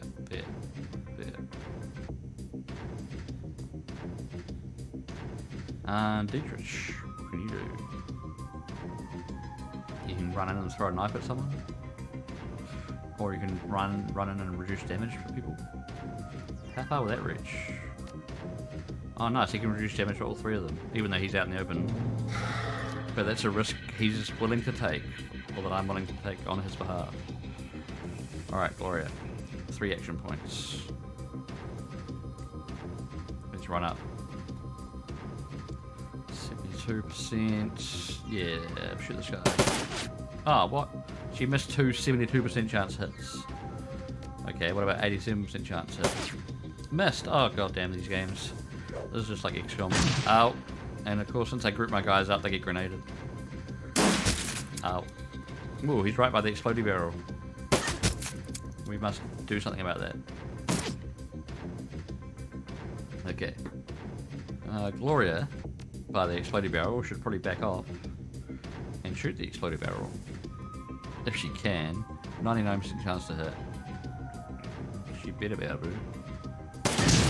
Oh, nice. And who else can she maybe hit? Low chance of hitting anyone. 38%, try it. Nope. Right. Nice. Oh, you need to reload your shotgun, fair enough. But now you can try and shoot these 2. Very nice. And again. Oh, very nice. Right. Goon boss is nearly dead. Oh, she's the boss. Oh, what? They're both bosses. How are they both bosses? There's got to be some power struggle there. Alright. I can shoot the back guy. Yes. And her. No. Alright, now knifey guy. You get some cover. Trying to get more accuracy. 69% chance to hit, come on. Oh, god damn it. Oh, she healed herself. Oh, they shot Iger. They're not gonna like that. Or they're not gonna like the outcome of that. Let's give haste to Iger. So she can go on another rampage. Attack. 10 damage and 10 damage dead, and she needs to reload or he gets sniped. No, that's not good. Alright, you better reload. Alright. Gloria, can you get closer and have a slight chance to attack? We'll find out. 54%, yeah. Try again, 54%. Oh, she sucks. Same 54% with a knife. He can raise the aim of someone else though. How the heck Gloria, because she sucks at hitting. Oh, he took 1 damage because he's in good cover. Alright. Seriously now, let's take this guy down. Oh, do it again. Oh, he's in cover, come on, do it again. Oh, he's dead. Cover can only have so much. Alright. Before we rudely interrupted these guys, what were we doing? I don't know, we're sussing this whole place out. You can check out another bathroom. Is there a point? Oh, there's a phone. Another random phone. I know. Maintenance key fob. What's a fob? Fallout Boy? I don't know. Alright, we got a fob. Good going, I guess. And we got... That's really the main thing we get. Oh no, we got a hotel administration terminal. Ah, we can already find out some information on Green Winters. HR Serve, Hotel Registration and Security Services, version 1.1. Navigation options. Search, guest register by name or by room number. We don't think we know the room number. Oh, no, we know 304. No, I don't know. We know his name. Winters.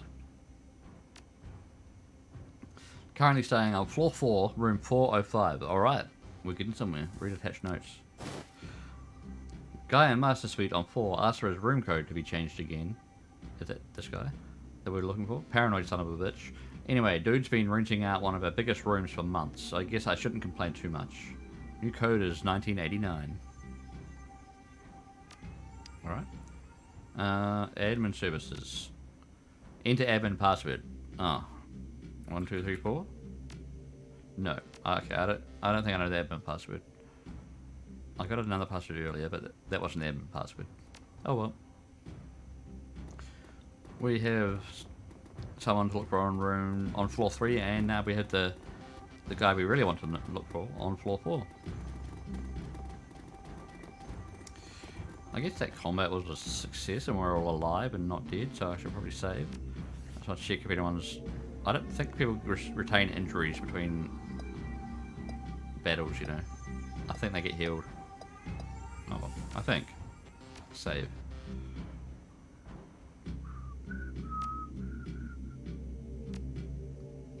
Alright, floor 3 first, I guess. We'll just work our way up. Hotel. And I think it was room 3 or 4 that we have a code for. We know something about 3 or 4 anyway. What was it?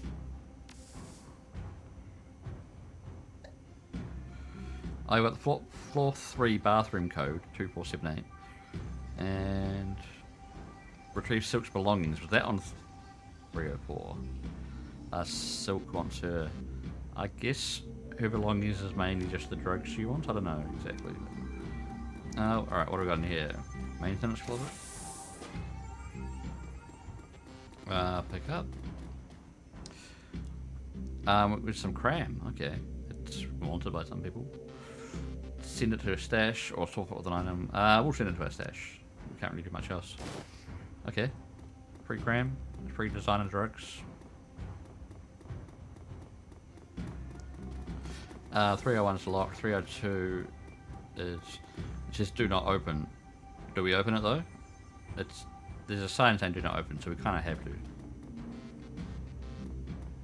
I mean, it's too tempting. Oh, shit. Whoa. Somehow whatever that was missed us with whatever that attack was. It's a Scorpion. There we go. We gave it the old what for?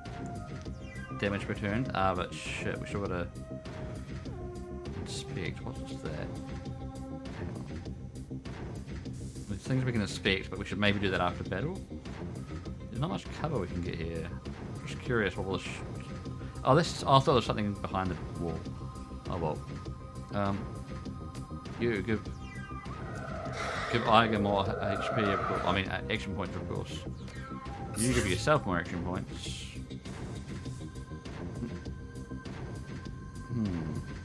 Not much cover here, exactly.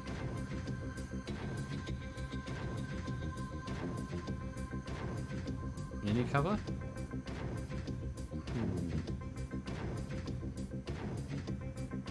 We could try and get behind the beast. But then it could just shoot us still. Can she see it from there? No. We could try to snipe her if she can get in range of it. She probably has to go here. Yes, now she can snipe. Or have increased accuracy snipe. But she's normal snipe. Normal snipe. Nice.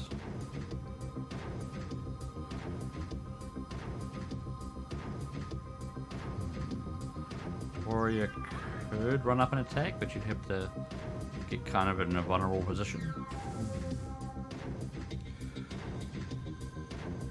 And this thing has an area effect attack, so I should probably get them all split up. Alright. Alright, let's see if she can shoot it twice.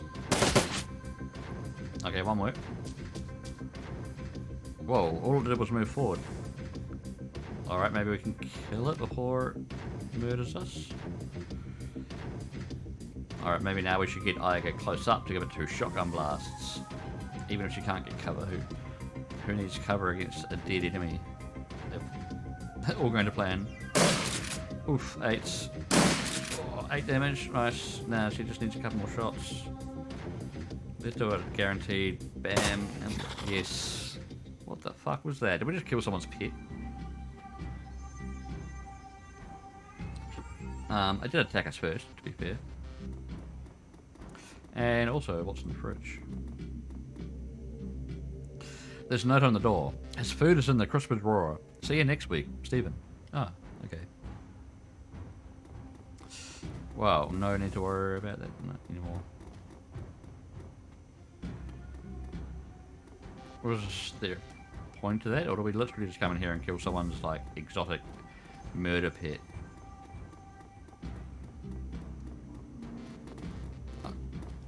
I guess we'll never know. Room 303 locked. I think we should better get into 304. Yes. And also, yeah, that we can get into this bathroom. What was the code again? We need to check. Because apparently this bathroom is locked for some reason with a code. 2478. Okay. 2478. The drawer unlocks. Alright. But what's in here apart from the expected? Item Jazz. Combat stim that increases quickness +2, AP +1 for 5 rounds. So it sounds similar to Cram, but not. I think we'll send it to our station again because we don't have room, really. Okay.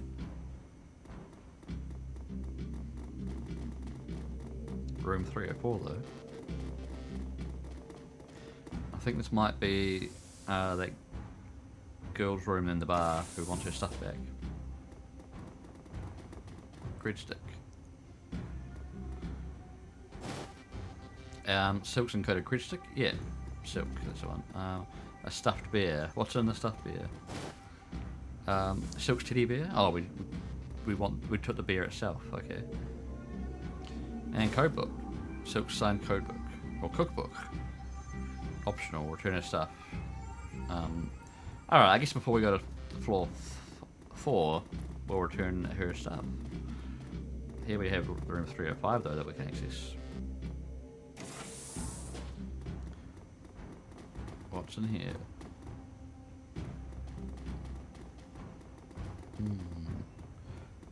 Not much we can look at yet. Okay. Junk. A lot of junk. Oh, something over here. Destroyed floor. The floor at the end of this room is beginning to cave in. A trickle of light spills up through the cracks in the floorboards from another room below. With a little force, you could probably open a hole big enough to drop down to the second floor from here. Okay. So that security room floor, we already killed everyone. So maybe this is just an alternate way down there? We'll have a look, I guess. Oh shit, it's a different room than the rest of that floor that I was in. Who's this guy? Frightened man. Please don't hurt me. I'm just a line cook. The cook's darting eyes are wide open, and behind them you see pure animal terror. If you let me go, I won't tell anyone, I promise. Why are you locked in the kitchen? Wait, you're not with the guys out there? Well, I just thought... You thought what? I thought you're one of them. You know, the gangers that took over and shot up the place. I work... He catches himself. That is how I worked for the previous owners. When the shooting started, I shut myself in here. They, whoever they are, haven't figured out how to override my keys yet. It's been a day and a half. I don't know how much longer I can stay in here. Who's the stuff by the sink? Yeah, he's a good point. There's a dead guy there. It's the head chef, Felix. He took a hit to the chest when they raided this floor. I thought I could stop the bleeding, but, the cook lowers his gaze to the floor at his feet. I couldn't. No, we can't say anything else because we are too dumb. Sorry to hear it. Yeah, thanks. Tell me anything you can about this place. Ooh, 401 code. Okay, I think there's some sort of chop shop up in room 401. Like low-level street dock stuff. I had to deliver room service there one day when we were short-staffed. What I saw when they opened the door scared the dreck out of me. People hooked up to tubes and stuff. The door code was 5870, if you want to take a look. I will, thank you. I need to get moving. Wait, you help me out of here, won't you? I mean, you're not just going to leave me to die here? It's like, I took care of the guys outside. You should be able to make a run for it. Well, that's true. Thank you, I'm as good as gone. Alright. And... is that back where we were? Yeah, that's where we had that fight over there. So we don't need to go back through that way. Assuming we can exit some other way. And then we can go back to floor 4 because we have an extra lead there. Well, a room code. Anything in here? And also back to the bar to give Silk back her stuff. Okay, there's nothing here, we just need to get out. So hopefully we can get out that same door that guy escaped out of. He would not have locked us in here. Good. How about first we go visit Silk, get that out of the way, help her out, give her stuff back, and be friendly to her since she did give us some information and she seemed a bit desperate. Club, back to the club.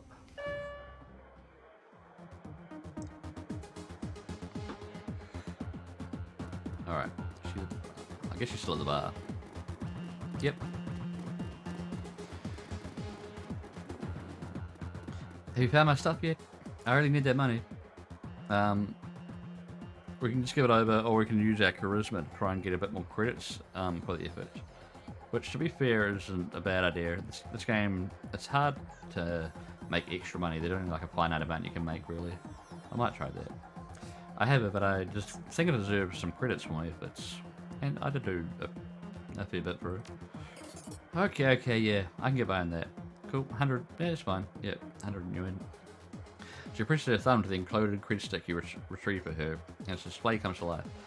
She passes to your credit stick, and 100 yuan is instantly transferred from her account to yours. Ooh, it must be Bluetooth or something.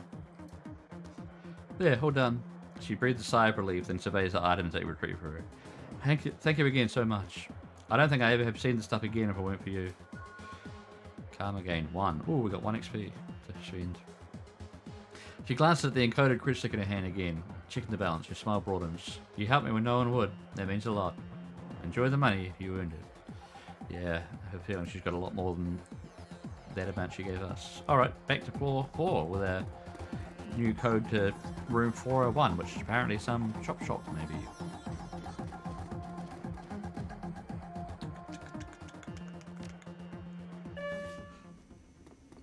Alright, what was the code? We better check. Uh, 5870. Done.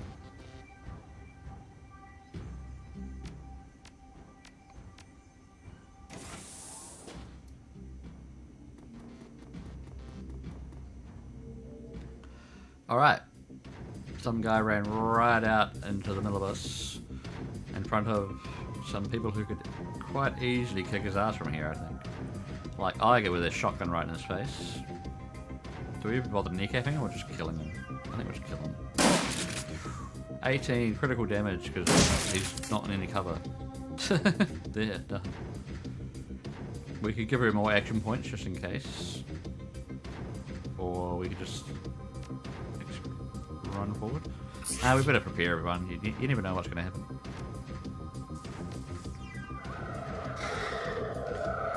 We'll give Iger a couple of action points because she is definitely our main tank.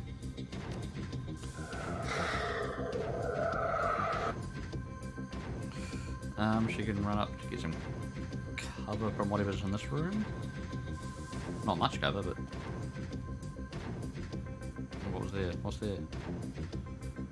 Oh, was that a whole turn? I thought you get 2 moves. Oh well. Who's this? Ow. Lucky that didn't hurt much. Oh, there's another guy. Ow. Okay, she got a couple of hits. But she's alright. Right. I guess she wants to shotgun more people. We'll try and kneecap this guy to lower his action points. Nice. It didn't do much damage, but it still lowered his action points. And a bit more damage. Oh, she has to reload. Or switch to sniper, which she can't do much with. Or she could get some cover over there. Yeah. Alright. Can we do any more summoning? We haven't done a summoning for a while. Nothing obvious.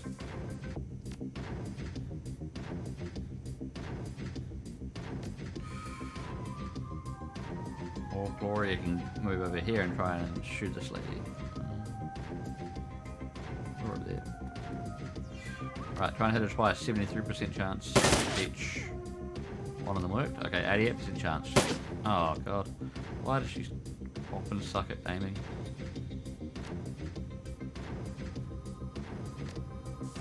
Alright, we're on 3 tornadoes chance to aim. That's me.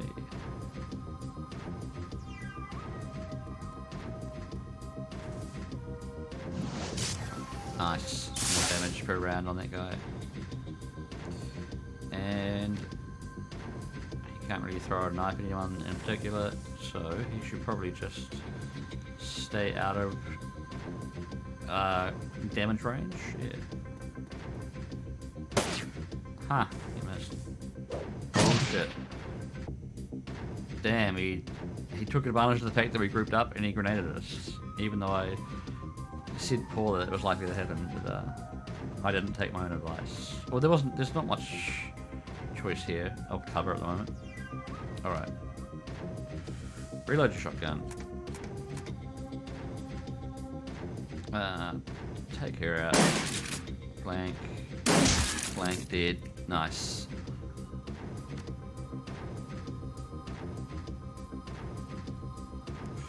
Alright, now this big guy.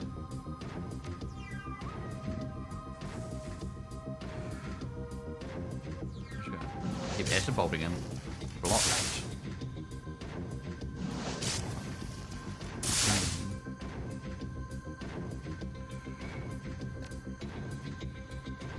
Lightning area effect? No.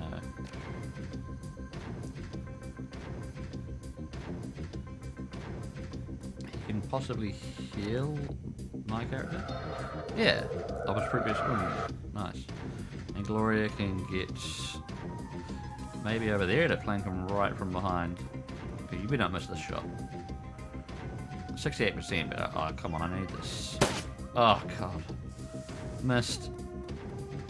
But he knows he's flanked now. He's panicking.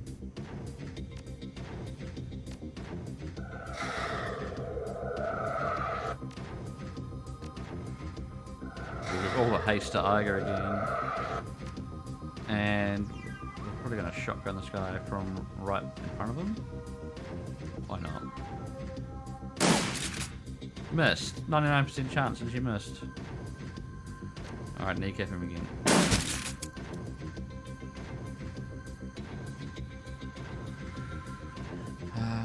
Alright, and reload. Okay, can we do much to this guy this close? I don't know. Try it. Shoot. Not bad. Oh, missed. Ooh, he lowered their action points a bit. Quite a bit. One of them can't even move. But my shotgun mistress can still move. Boom. That's more like it. I can't believe she missed at a 99% chance. I mean, I kind of can. Usually this game's not as harsh as, like, say, Modern XCOM, where a 99% chance means you'll usually miss. Does this game have orcs? Yeah. Yeah, it has orcs, trolls, elves. It's all, like, future-y stuff. You can play as an orc. I think they're all, like, part human, like, half orcs and half trolls, the ones that you play as. But, so, yeah, it's similar to, like, Dungeons and Dragons kind of races that you can play as. So you can make your main character as like a real burly like melee fighter if you want. But mine's just a shaman. It's sort of like a druid cleric-y thing. Kind of like a druid, like more like support spells and some actual damage. All right. Apart from that fight, what have we got in here?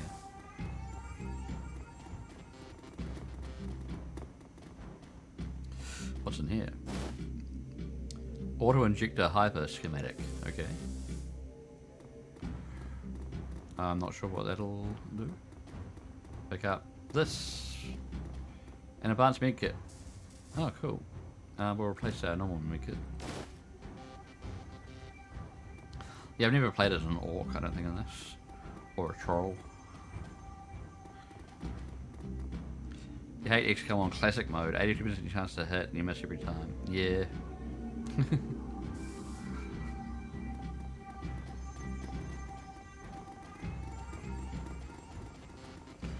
Alright, I guess we mainly just did that fight for those items because it was entirely optional. We just barged in on these guys, having a good time, and just ruined their party. Have they got a massive bong there, like a hookah? A shisha? Oh well, guess we move on. I think we need to move to the next floor. Better check my notes.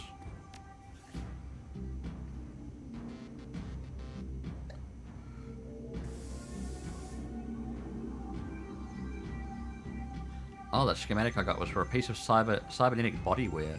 The device produces a steady supply of the street drug known as hyper and stores it in an internal reservoir until accessed by the user. Oh, interesting. That might be kind of what Gloria's got. Anyway. Locate Green Winters. I think we're getting close. He's probably on the 5th floor then. If he's not somewhere on this floor. Hang on. Is there anywhere on this floor we haven't checked?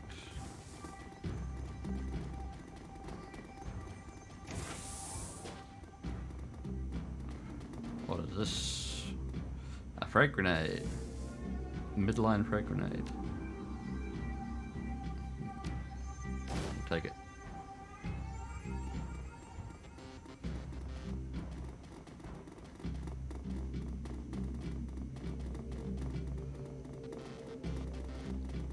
Does the bathroom already been in? No. Okay. Alright, we might be pretty close to Winter Green's or Green Winter's room. We're gonna save in that case.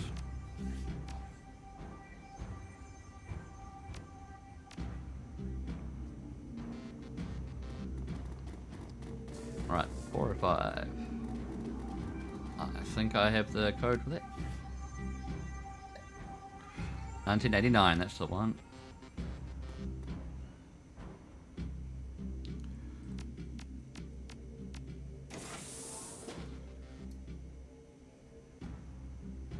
Alright.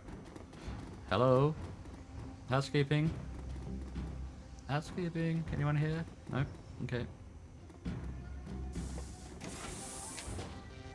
Oh shit, that guy's partied too hard. I need some nuts quickly.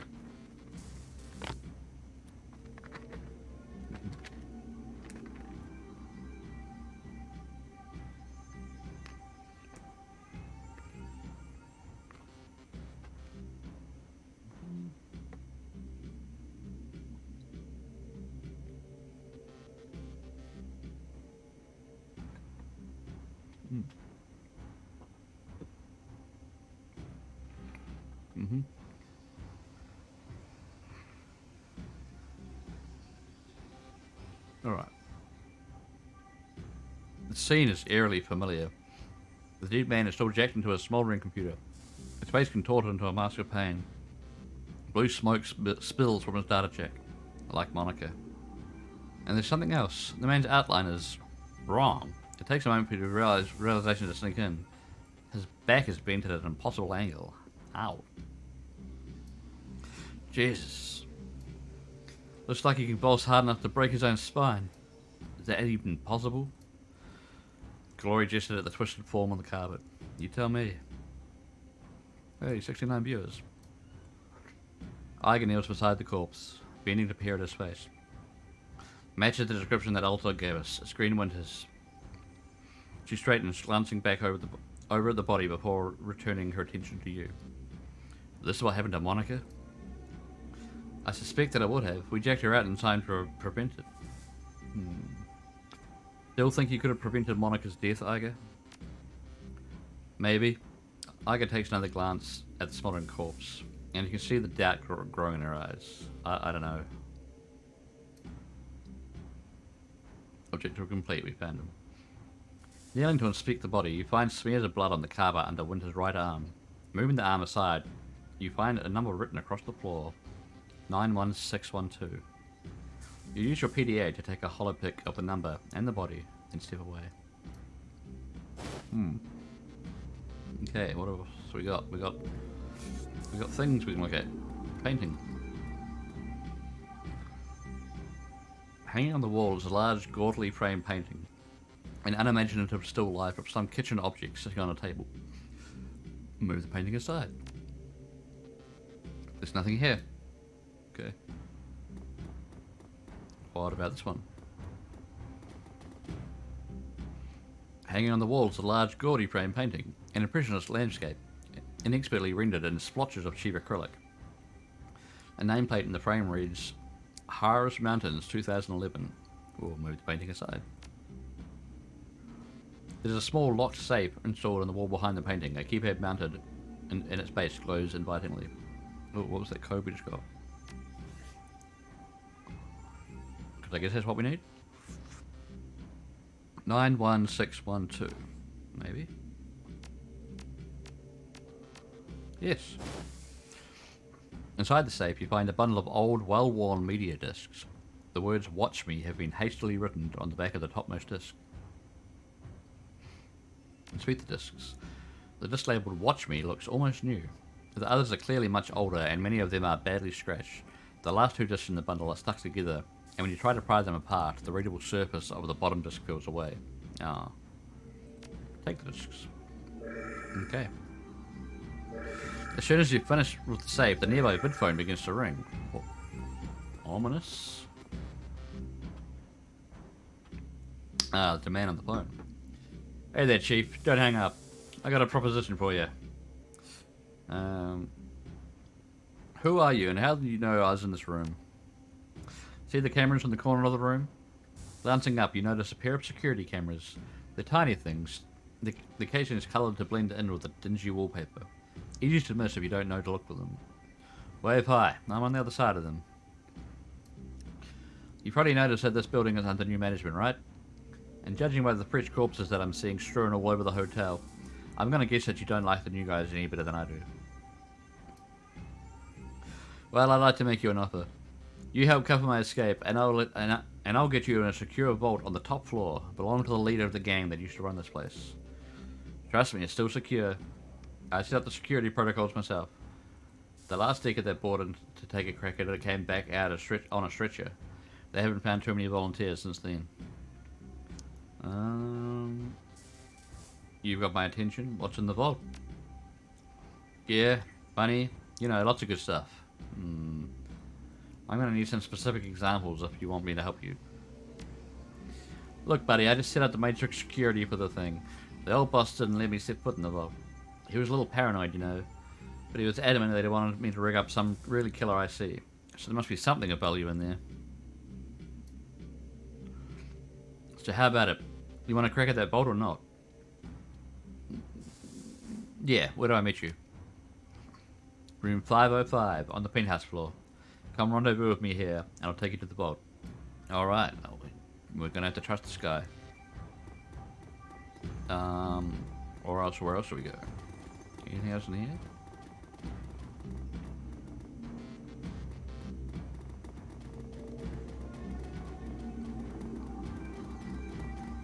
Alright. Guess we're going to the penthouse floor. Floor 5. Room 505. And whatever other rooms might be available. We can maybe even check out their luxurious restrooms. See if there's anything in there. Better save.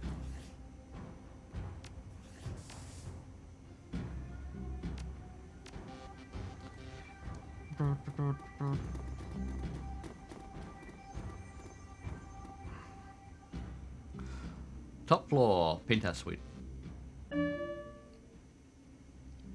Alright, what have we got? Psst, over here, buddy. Oh, there's the 505 right there. I guess we'll go straight to talk to him. Let's. Knew you'd come. I've always been a good judge of character. Since we're meeting in person, I'll formally introduce myself. He nods his head and salutes. Blitz, Decker Extraordinaire, at your service. Tornado. The vault is just around the corner. Once you get there, I can unlock it with a few clicks on the keypad. Blitz offers you something between a smile and a smirk.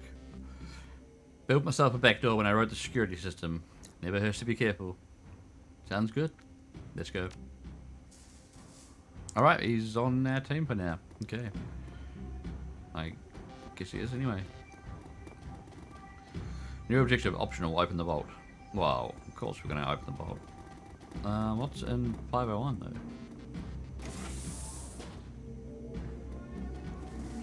Anyone? Anyone want to fight? No? No? Yeah. Oh, there's a thing. Advanced drone repair kit. Well, I don't need it, but we'll take it for later use. I mean, I don't need it myself, but someone else on my team might. That's a weird piece of tech there. That's a fancy bed there, even though the rest of the room is shit. Alright, what's out here? Nice couch. Is that like a TV with some things on the side? I don't know. Blocking it.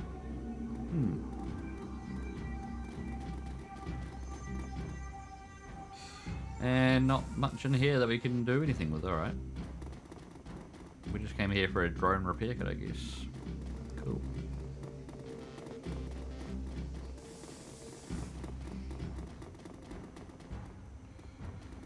Alright. Oh, shit. They're in the hallways now. Wait. Alright, it's on. And we do have the new decker on our team. What can he do? He can mark a target, causing them to become easier to hit. Or he's got objects, or he's got a submachine gun, I guess. He can do spray and pray. Alright. Do we want to give Iger all the experience? All the action points again? It definitely works every other time. We'll put her there first, make sure she can see the guy. No, she can't. Okay, maybe not straight away. No summon points. Not. We'll get more in the future.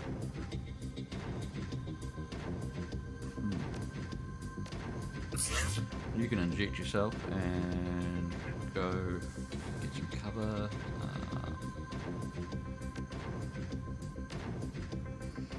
Get some cover over there.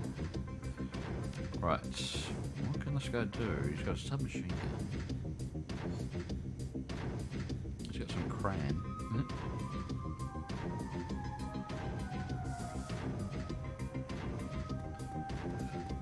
Oh shit, I don't want to group up too much. I'll put him back over there. I don't want him to get grenaded again, you know.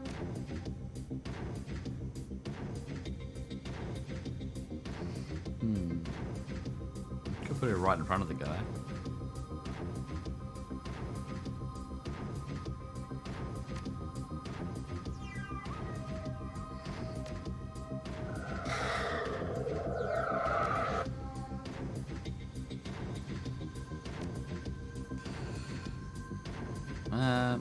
Yeah, see if she can shotgun him from there. 99% chance. We'll kneecap him. Lower his action points. Oh, still did a bit of damage.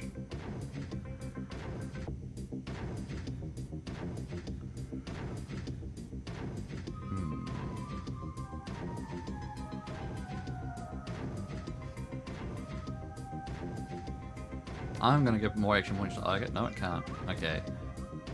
In that case, I'm going to try and shoot him from here. And try to shoot him again from here. Yeah, sweet. I don't know if the damage per turn stacks. It'd be nice if it did, but I don't think it will. Ah. Oh well. There's a bit much to ask. She can blast him. Even behind cover, she'll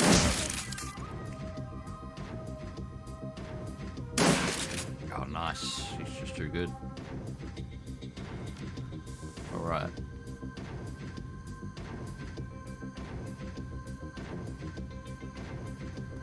You can go over there.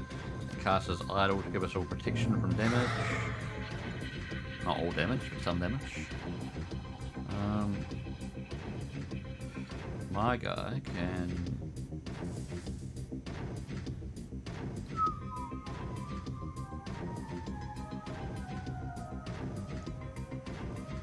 there, sort of out in the open, and try and shoot. Nah. And Glory needs to be able to hit someone, but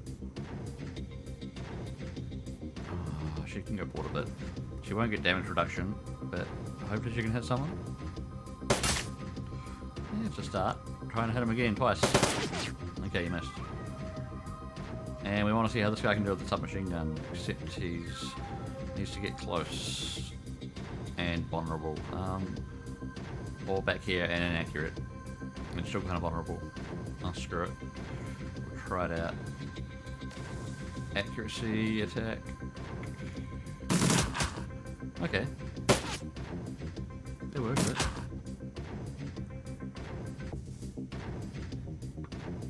Alright, Iger, what are you up to? You need to reload? Yes, you do. Unless you want to snipe.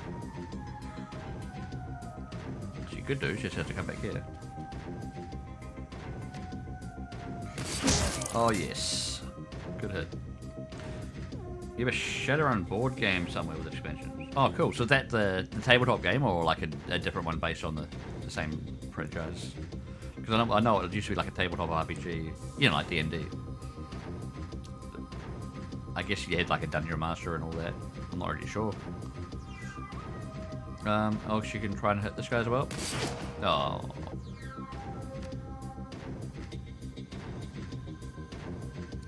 .36% chance to hit. Ooh.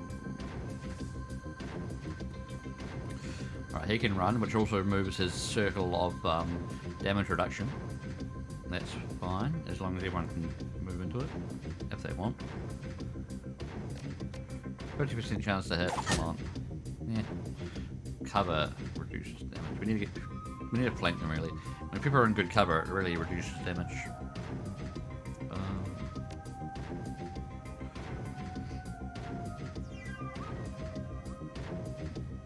Yeah, like she could move there and totally flank the guy. Or the gal. Not the most damage still.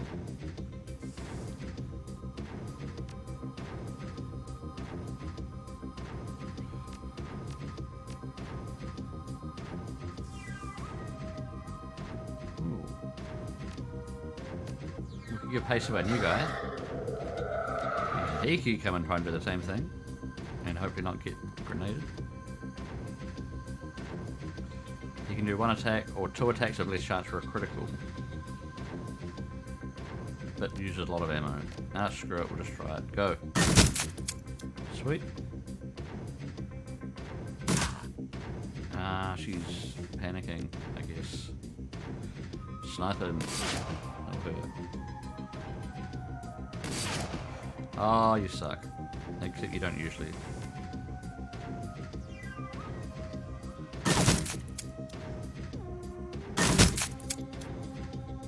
Interesting. Do it again. Alright. We live. We'll check the bathrooms, I guess.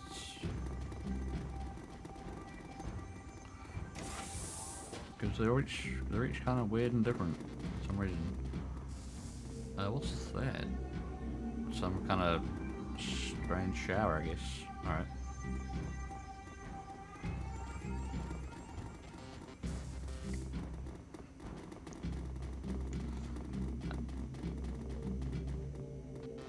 And here is... Don't even have a room number. There's 502 there, but who knows what this is. We better save. This looks serious. A serious room. Game difficulty normal. That's correct.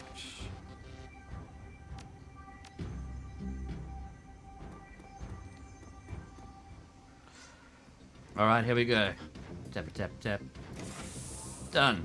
When did that thing get installed? Oh shit. But can we be fancy and uninstall it? Take cover! So yeah, some automated things like this here, there are ways where you can, oh shit, that hurt, enter the matrix to uninstall, or like, not uninstall, like, control different turrets, like robotic turrets. Anyway, I just got shot once critically, taking up like 3/4 of my health. I'm gonna have to move and get someone to heal that. Or should I get someone to heal that first? Phew, that's better. Still, either way, we've got... we can summon a spirit. As long as I can then control that spirit. My guy would have this... be in a pretty vulnerable position though for a second or two. Or turn or two. Or you can just go straight for it and... There's also this thing someone can interact with.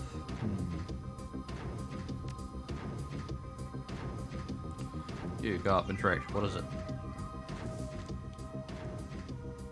The panel appears to be wired into the physical security in some way. If I had drone control 3, send a self-destruct code to the automated security. Ah, okay. Well, that's the thing. I don't have drone control 3. He doesn't, and I don't think anyone else on my team does. So we can't do things that way. Alright, we're gonna summon a spirit. Alright, we now have a typhoon. Alright. With only one turn currently. But we're gonna have to get him closer to control it.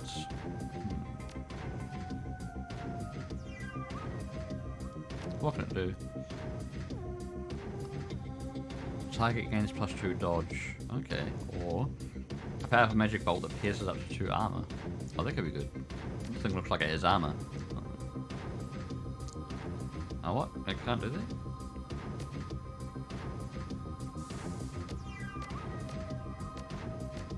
Why does it say ARP 2.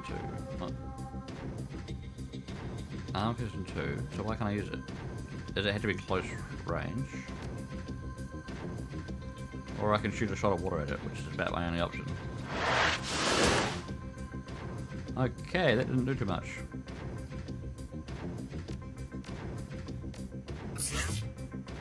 Alright.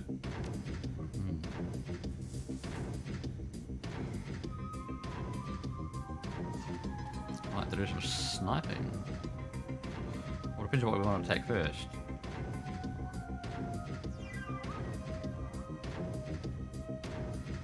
Yeah, is our best shot? Oh, nice critical hit on that thing. That's actually really going to help.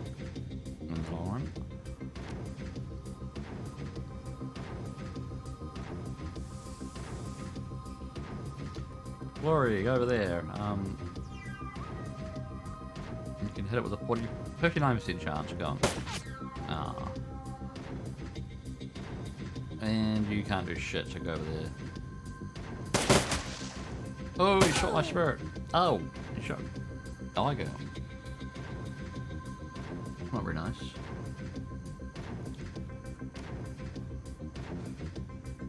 Okay.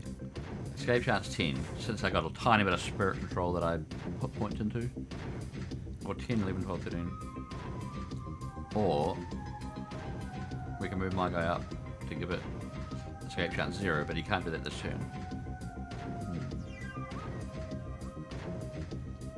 We might have to take a bit of a calculated risk. Alright. Nice. That's a good start. A snipe bastard. And shotted the other one. Cool.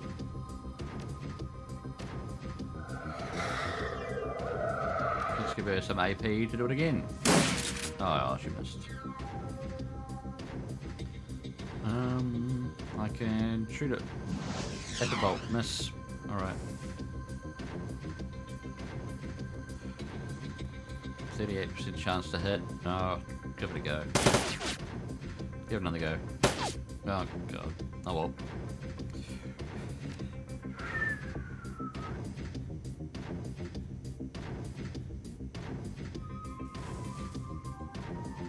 Is that 69 or 89? 69%, 79, yeah. Now we can choose how many AP points to give this thing. Between 0 and 4, and escape chance will vary accordingly. I'm gonna go all out. And we were lucky, so that time it didn't escape.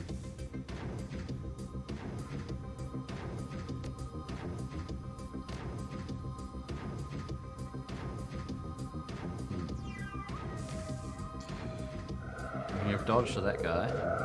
Yes. And just attack. And attack. Okay, missed. Right. Oh, there's another guy. Shit, he's big. Destroy. Alright, we might destroy him. We're gonna give him a kneecapping. Oof. And just a general shotgunning. Oof. And a reloading.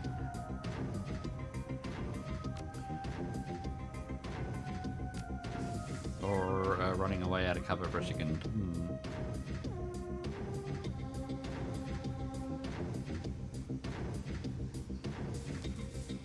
Or can she heal us up? Yeah, good plan. Give him some damage first turn. Nice. We don't want to do an area of effects, that'll hurt our guys. Oh. Oh.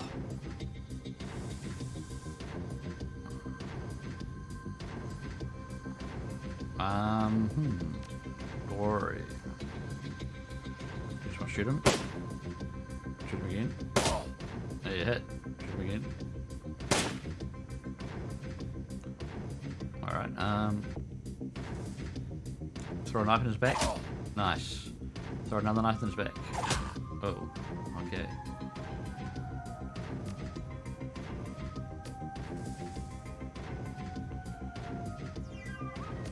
Alright, we probably don't want to use the attack that can hit adjacent targets, because that might hit my targets. My guys. 1, who aren't really targets. I don't want them to be targets.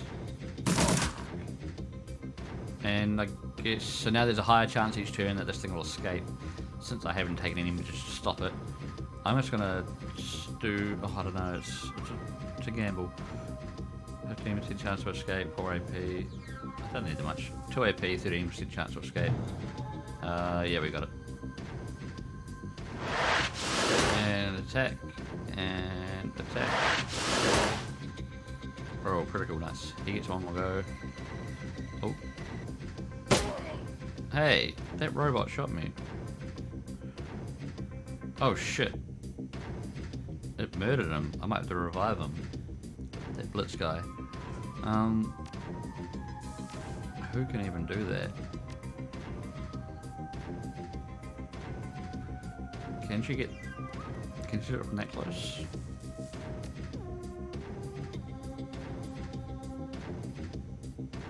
Alright, I guess he's being revived? Right, first things first, you need to reload and just kill this guy right here. Done, alright. Now you need to try to kill that guy. That silly robot. Alright, nah.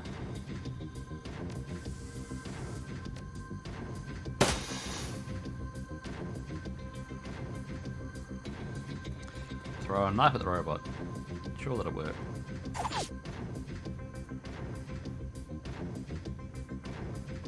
Do I want to hide or just attack it? Just attack. Now this thing's gonna escape with 15% chance. Oh shit, it escaped. Even with those odds. Ow. So I have no control of that spirit anymore. Yet he still attacked the enemy, because it was closest, I guess. Anyway, ow, stop getting attacked, you bastards. Do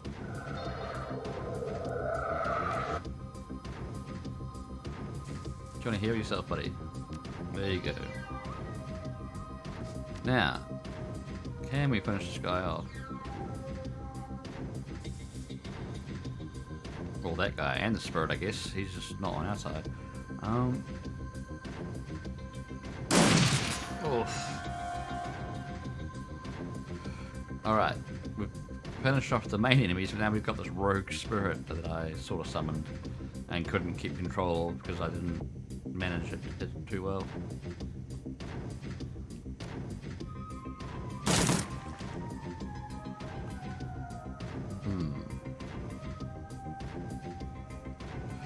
But at least we sort of know what attacks it has, and that it can't do an area of effect attack, I don't think. So if I can move here, if my mouse goes to a particular point, I can try and hit him. Okay, throw a knife.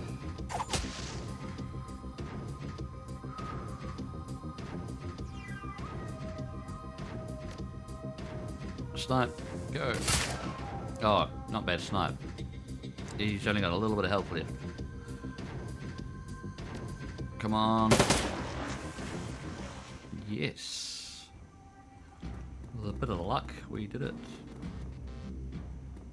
Ah, what's in here? Nice bedroom, kind of. Not that nice. Alright, I've nearly done this mission, I think.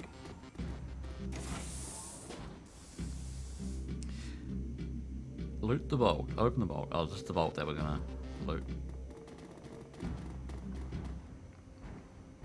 What the hell is this thing? This drone appears to be broken. All it can seem to do is hover in place. Take the drone. Alright. Just took a broken drone. Alright. And we'll look in here. Bliss. It's a new item, I guess. Oh no, one of our guys has this. I haven't looked what it does though yet. A tranquilizing narcotic. Incoming damage reduced by 4 for 5 rounds of combat. Whoa. That sounds pretty good. Strength reduced by 1. What would you like to do with it? It sounds pretty good. I don't think my guy would... Oh, would he use it? I don't know. Instead of that cram or something? Maybe. I mean, it doesn't really matter for now what we do, but this run is nearly over. Alright, we'll have a look over here. New item added. Drug formula. Jazz. Sounds fun. And open safe. Alright, what have we got? 1,481 yuan. Wicked. That's good. And Nitro. Add strength and willpower +2, but -2 charisma and intelligence for 5 rounds. Huh. So good for big, burly, attacky characters, I guess. We'll send it to the stash. Karma gained 1. Alright. So I think this is just the optional open safe. And in general, I think we can get out of here. Let's see. Objectives. Return to the cruise bar. So that was all just a bonus objective thing. We could have left already, but that'd be silly. You gotta check out your bonus objectives, or else we're actually gonna find free shit.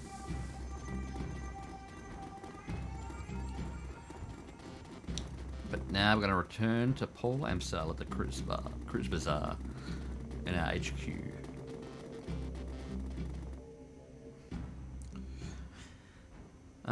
Ground floor. Pretty sure that's everything in this building that you can pretty much do, as far as I know. I mean, we can buy some more cram if we really want. I don't know if that will help us much. We've got more money, but no, I'm not really going to use combat drugs that much, I don't think. Believe the Cruise Bazaar. Hey, thanks for the assist. Can't tell you how happy I am to leave this place behind. Happy to help. Must have been terrible to be stuck in there. Well, it's no picnic, I'll tell you that much. Say, you wouldn't happen to need a Nova Hot Dicker, would you? Because I suddenly find myself unemployed. Well, we kind of do. But is he the right guy for the job? I don't know. I guess for now we can say yeah. As it happens, we could use a Dicker, yes. Excellent, fantastic. I promise you, you won't regret it. Let's just join your team. Hopefully he didn't kind of orchestrate that whole situation and that was like a free choice, but we'll find out, I guess. Maybe in the future.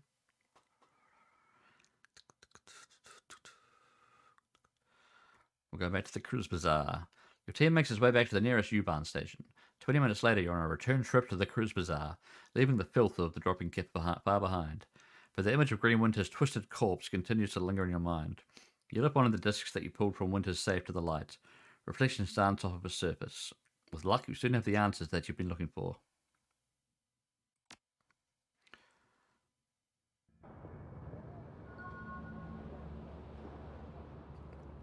Career advancement available. As you lead your team through the shadows, your companions will continue to develop and learn new combat skills. Clicking the icon on the lower right-hand corner of the screen will open the career advancement menu. When its icon is highlighted, one or more of your companions is eligible to learn a new combat skill. Oh, nice. At each advancement level, you may choose one or two possible skills for each of your runners. Hey, how's Mike? Welcome in. How's it going? And the lager is gone. It's long gone. I've got a little bit of wine though. Welcome. Yeah, at each advancement level, you may choose one or two possible combat skills for each runner. So, like, you don't directly control the level ups, you just choose one or two things. Which I guess we might as well have a look at. Iga. She's hit level 2. She can either become a sniper specialist or a shotgun specialist. She's clearly pretty good at both, as we've seen. But what can we do? Sniper specialist. Iga gains a sniper rifle ability that increases accuracy by 35% for one shot. Costs 2 AP, so that's double the normal. Could be good. It's pretty much saying she gets a really accurate sniper shot. Or shotgun specialist. She gains a shotgun ability that imbalances targets, making them easier to hit on subsequent attacks. So I guess that means even other people shooting them makes it easy to hit. Only costs 1 AP and a cooldown of 2, as opposed to the sniper thing costs 2 AP, cooldown of 3. I kind of like the sound of that. It sounds a bit more practical.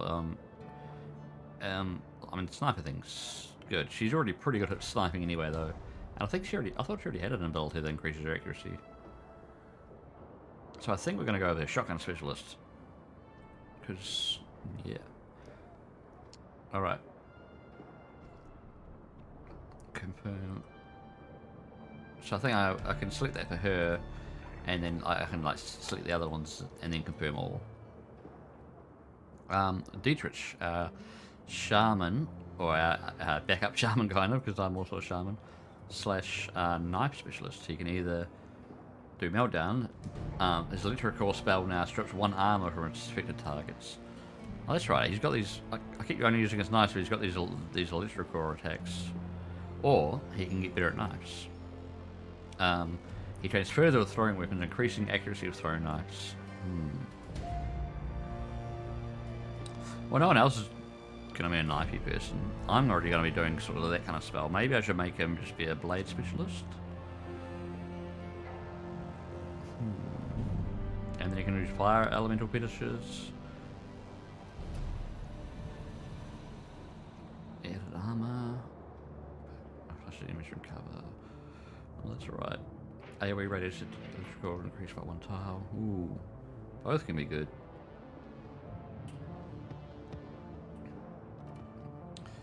Basic nerve bolt spell plus the image from cover when they're hit.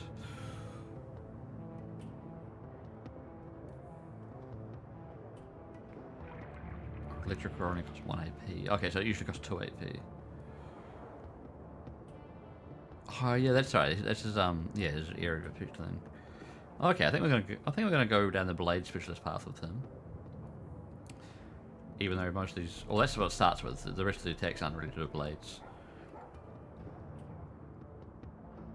Yeah, and Glory, what can she do? She can either be razor specialist for a melee attack or pistol specialist. So yeah, she has these not bad melee attacks that I haven't even used yet because I haven't wanted to put her in the front row. She's a combat medic. She shouldn't be too much in the front row. Melee attack, a razor slash followed up by kick. Pierces up to 1 armor. May do AP damage. Costs 1 AP. Or pistol specialist. She gains a pistol ability, firepower round, does an additional 2 damage and pierces up to 2 armor. That's nice. I mean, just the armor pierce alone. Only costs 1 AP again. Yeah. And then further from that, she can get. I think once you pick one of them, you can still pick other later abilities. You don't have to go down the one path linearly. But which is nice because there's some nice options. But yeah, for now we're going to go pistol specialist. Give her some more oomph for the pistols. So that's everyone on their path, I believe. Yeah, they're all sorted. And then we can head back to base. But I know when we get back to base, it is going to get into a very long conversation, leading on to some many more missions. But we're going to do those another day. For now, I'm going to save, and I'm going to probably head to bed before too long. It's already 2:30 in the morning here. 2:30. And we're just going to find someone fun to raid. How about that? Hopefully you've enjoyed some of this game, and my ranting and voice acting and rambling. Yeah, so let's put out and see who can raid. Pay it forward since I've had some excellent raids today, as is. From G-Funk, Spider Cookie, that girl Joey, of course, and one earlier. Another one earlier? MZZ, that's right. And then she ran away because she was apparently MZZ was streaming from a party apparently. Okay, why did the game suddenly go? The menu went like this, where you can't see it all. It wasn't like that earlier. Okay, but that's fine. All right. We'll leave it on the screen for a second. Let's just see who we can raid. Who knows who's on at this kind of hour, because it's absurdly late. No one should be up at this hour. Well, everyone is. Right, what do we got?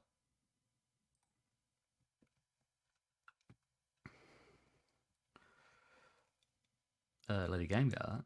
Fire Broadside even. Ooh, cool. Spider-Man. Oh, must be up late. Angel Interceptor. Oh, I haven't seen her for a while. I don't think I've ever had a chance to give her a nice raid. She's a lovely speedrunner retro streamer from the UK. Or England to be specific. I think we should raid her. Angel Interceptor. I'll just make sure she's not like, you know, about to leave. But I pulled the other one back. I remember that. Thank you so much for the You can probably hear her there. note there. It's not nervous. I've been regretting this now for 5 hours. She's been up for 6.5 hours. It doesn't mean she's leaving. How do I tell? No, I'll just raid her anyway. It'll be good fun. And she deserves it. So let's get that ready. So, is that going to work? Cool. Thank you everyone for hanging out. Thank you for awesome raids and everything else. It's been fun. I hope you enjoyed the game. And I will see you guys, you know, in the future. I am sure. On someone else's stream. Let's quickly go to my end screen so it has a purpose. If you want to check out my Discord, check it out. If you just want to throw a follow along, that's fine too. Do that. I'll be playing more of this game. I'll probably play this game about once a week. I play other things. I'm also playing through The Last of Us, Chrono Trigger. I'm just playing random Commodore 64 games from my real Commodore 64. And other stuff like PS3 games, you know, from my real PS3. And whatnot. Night Ask NATO. Cheers for that, Dave. Alright, have a good one, guys. See you later. Is it a game full of jump scares then? Because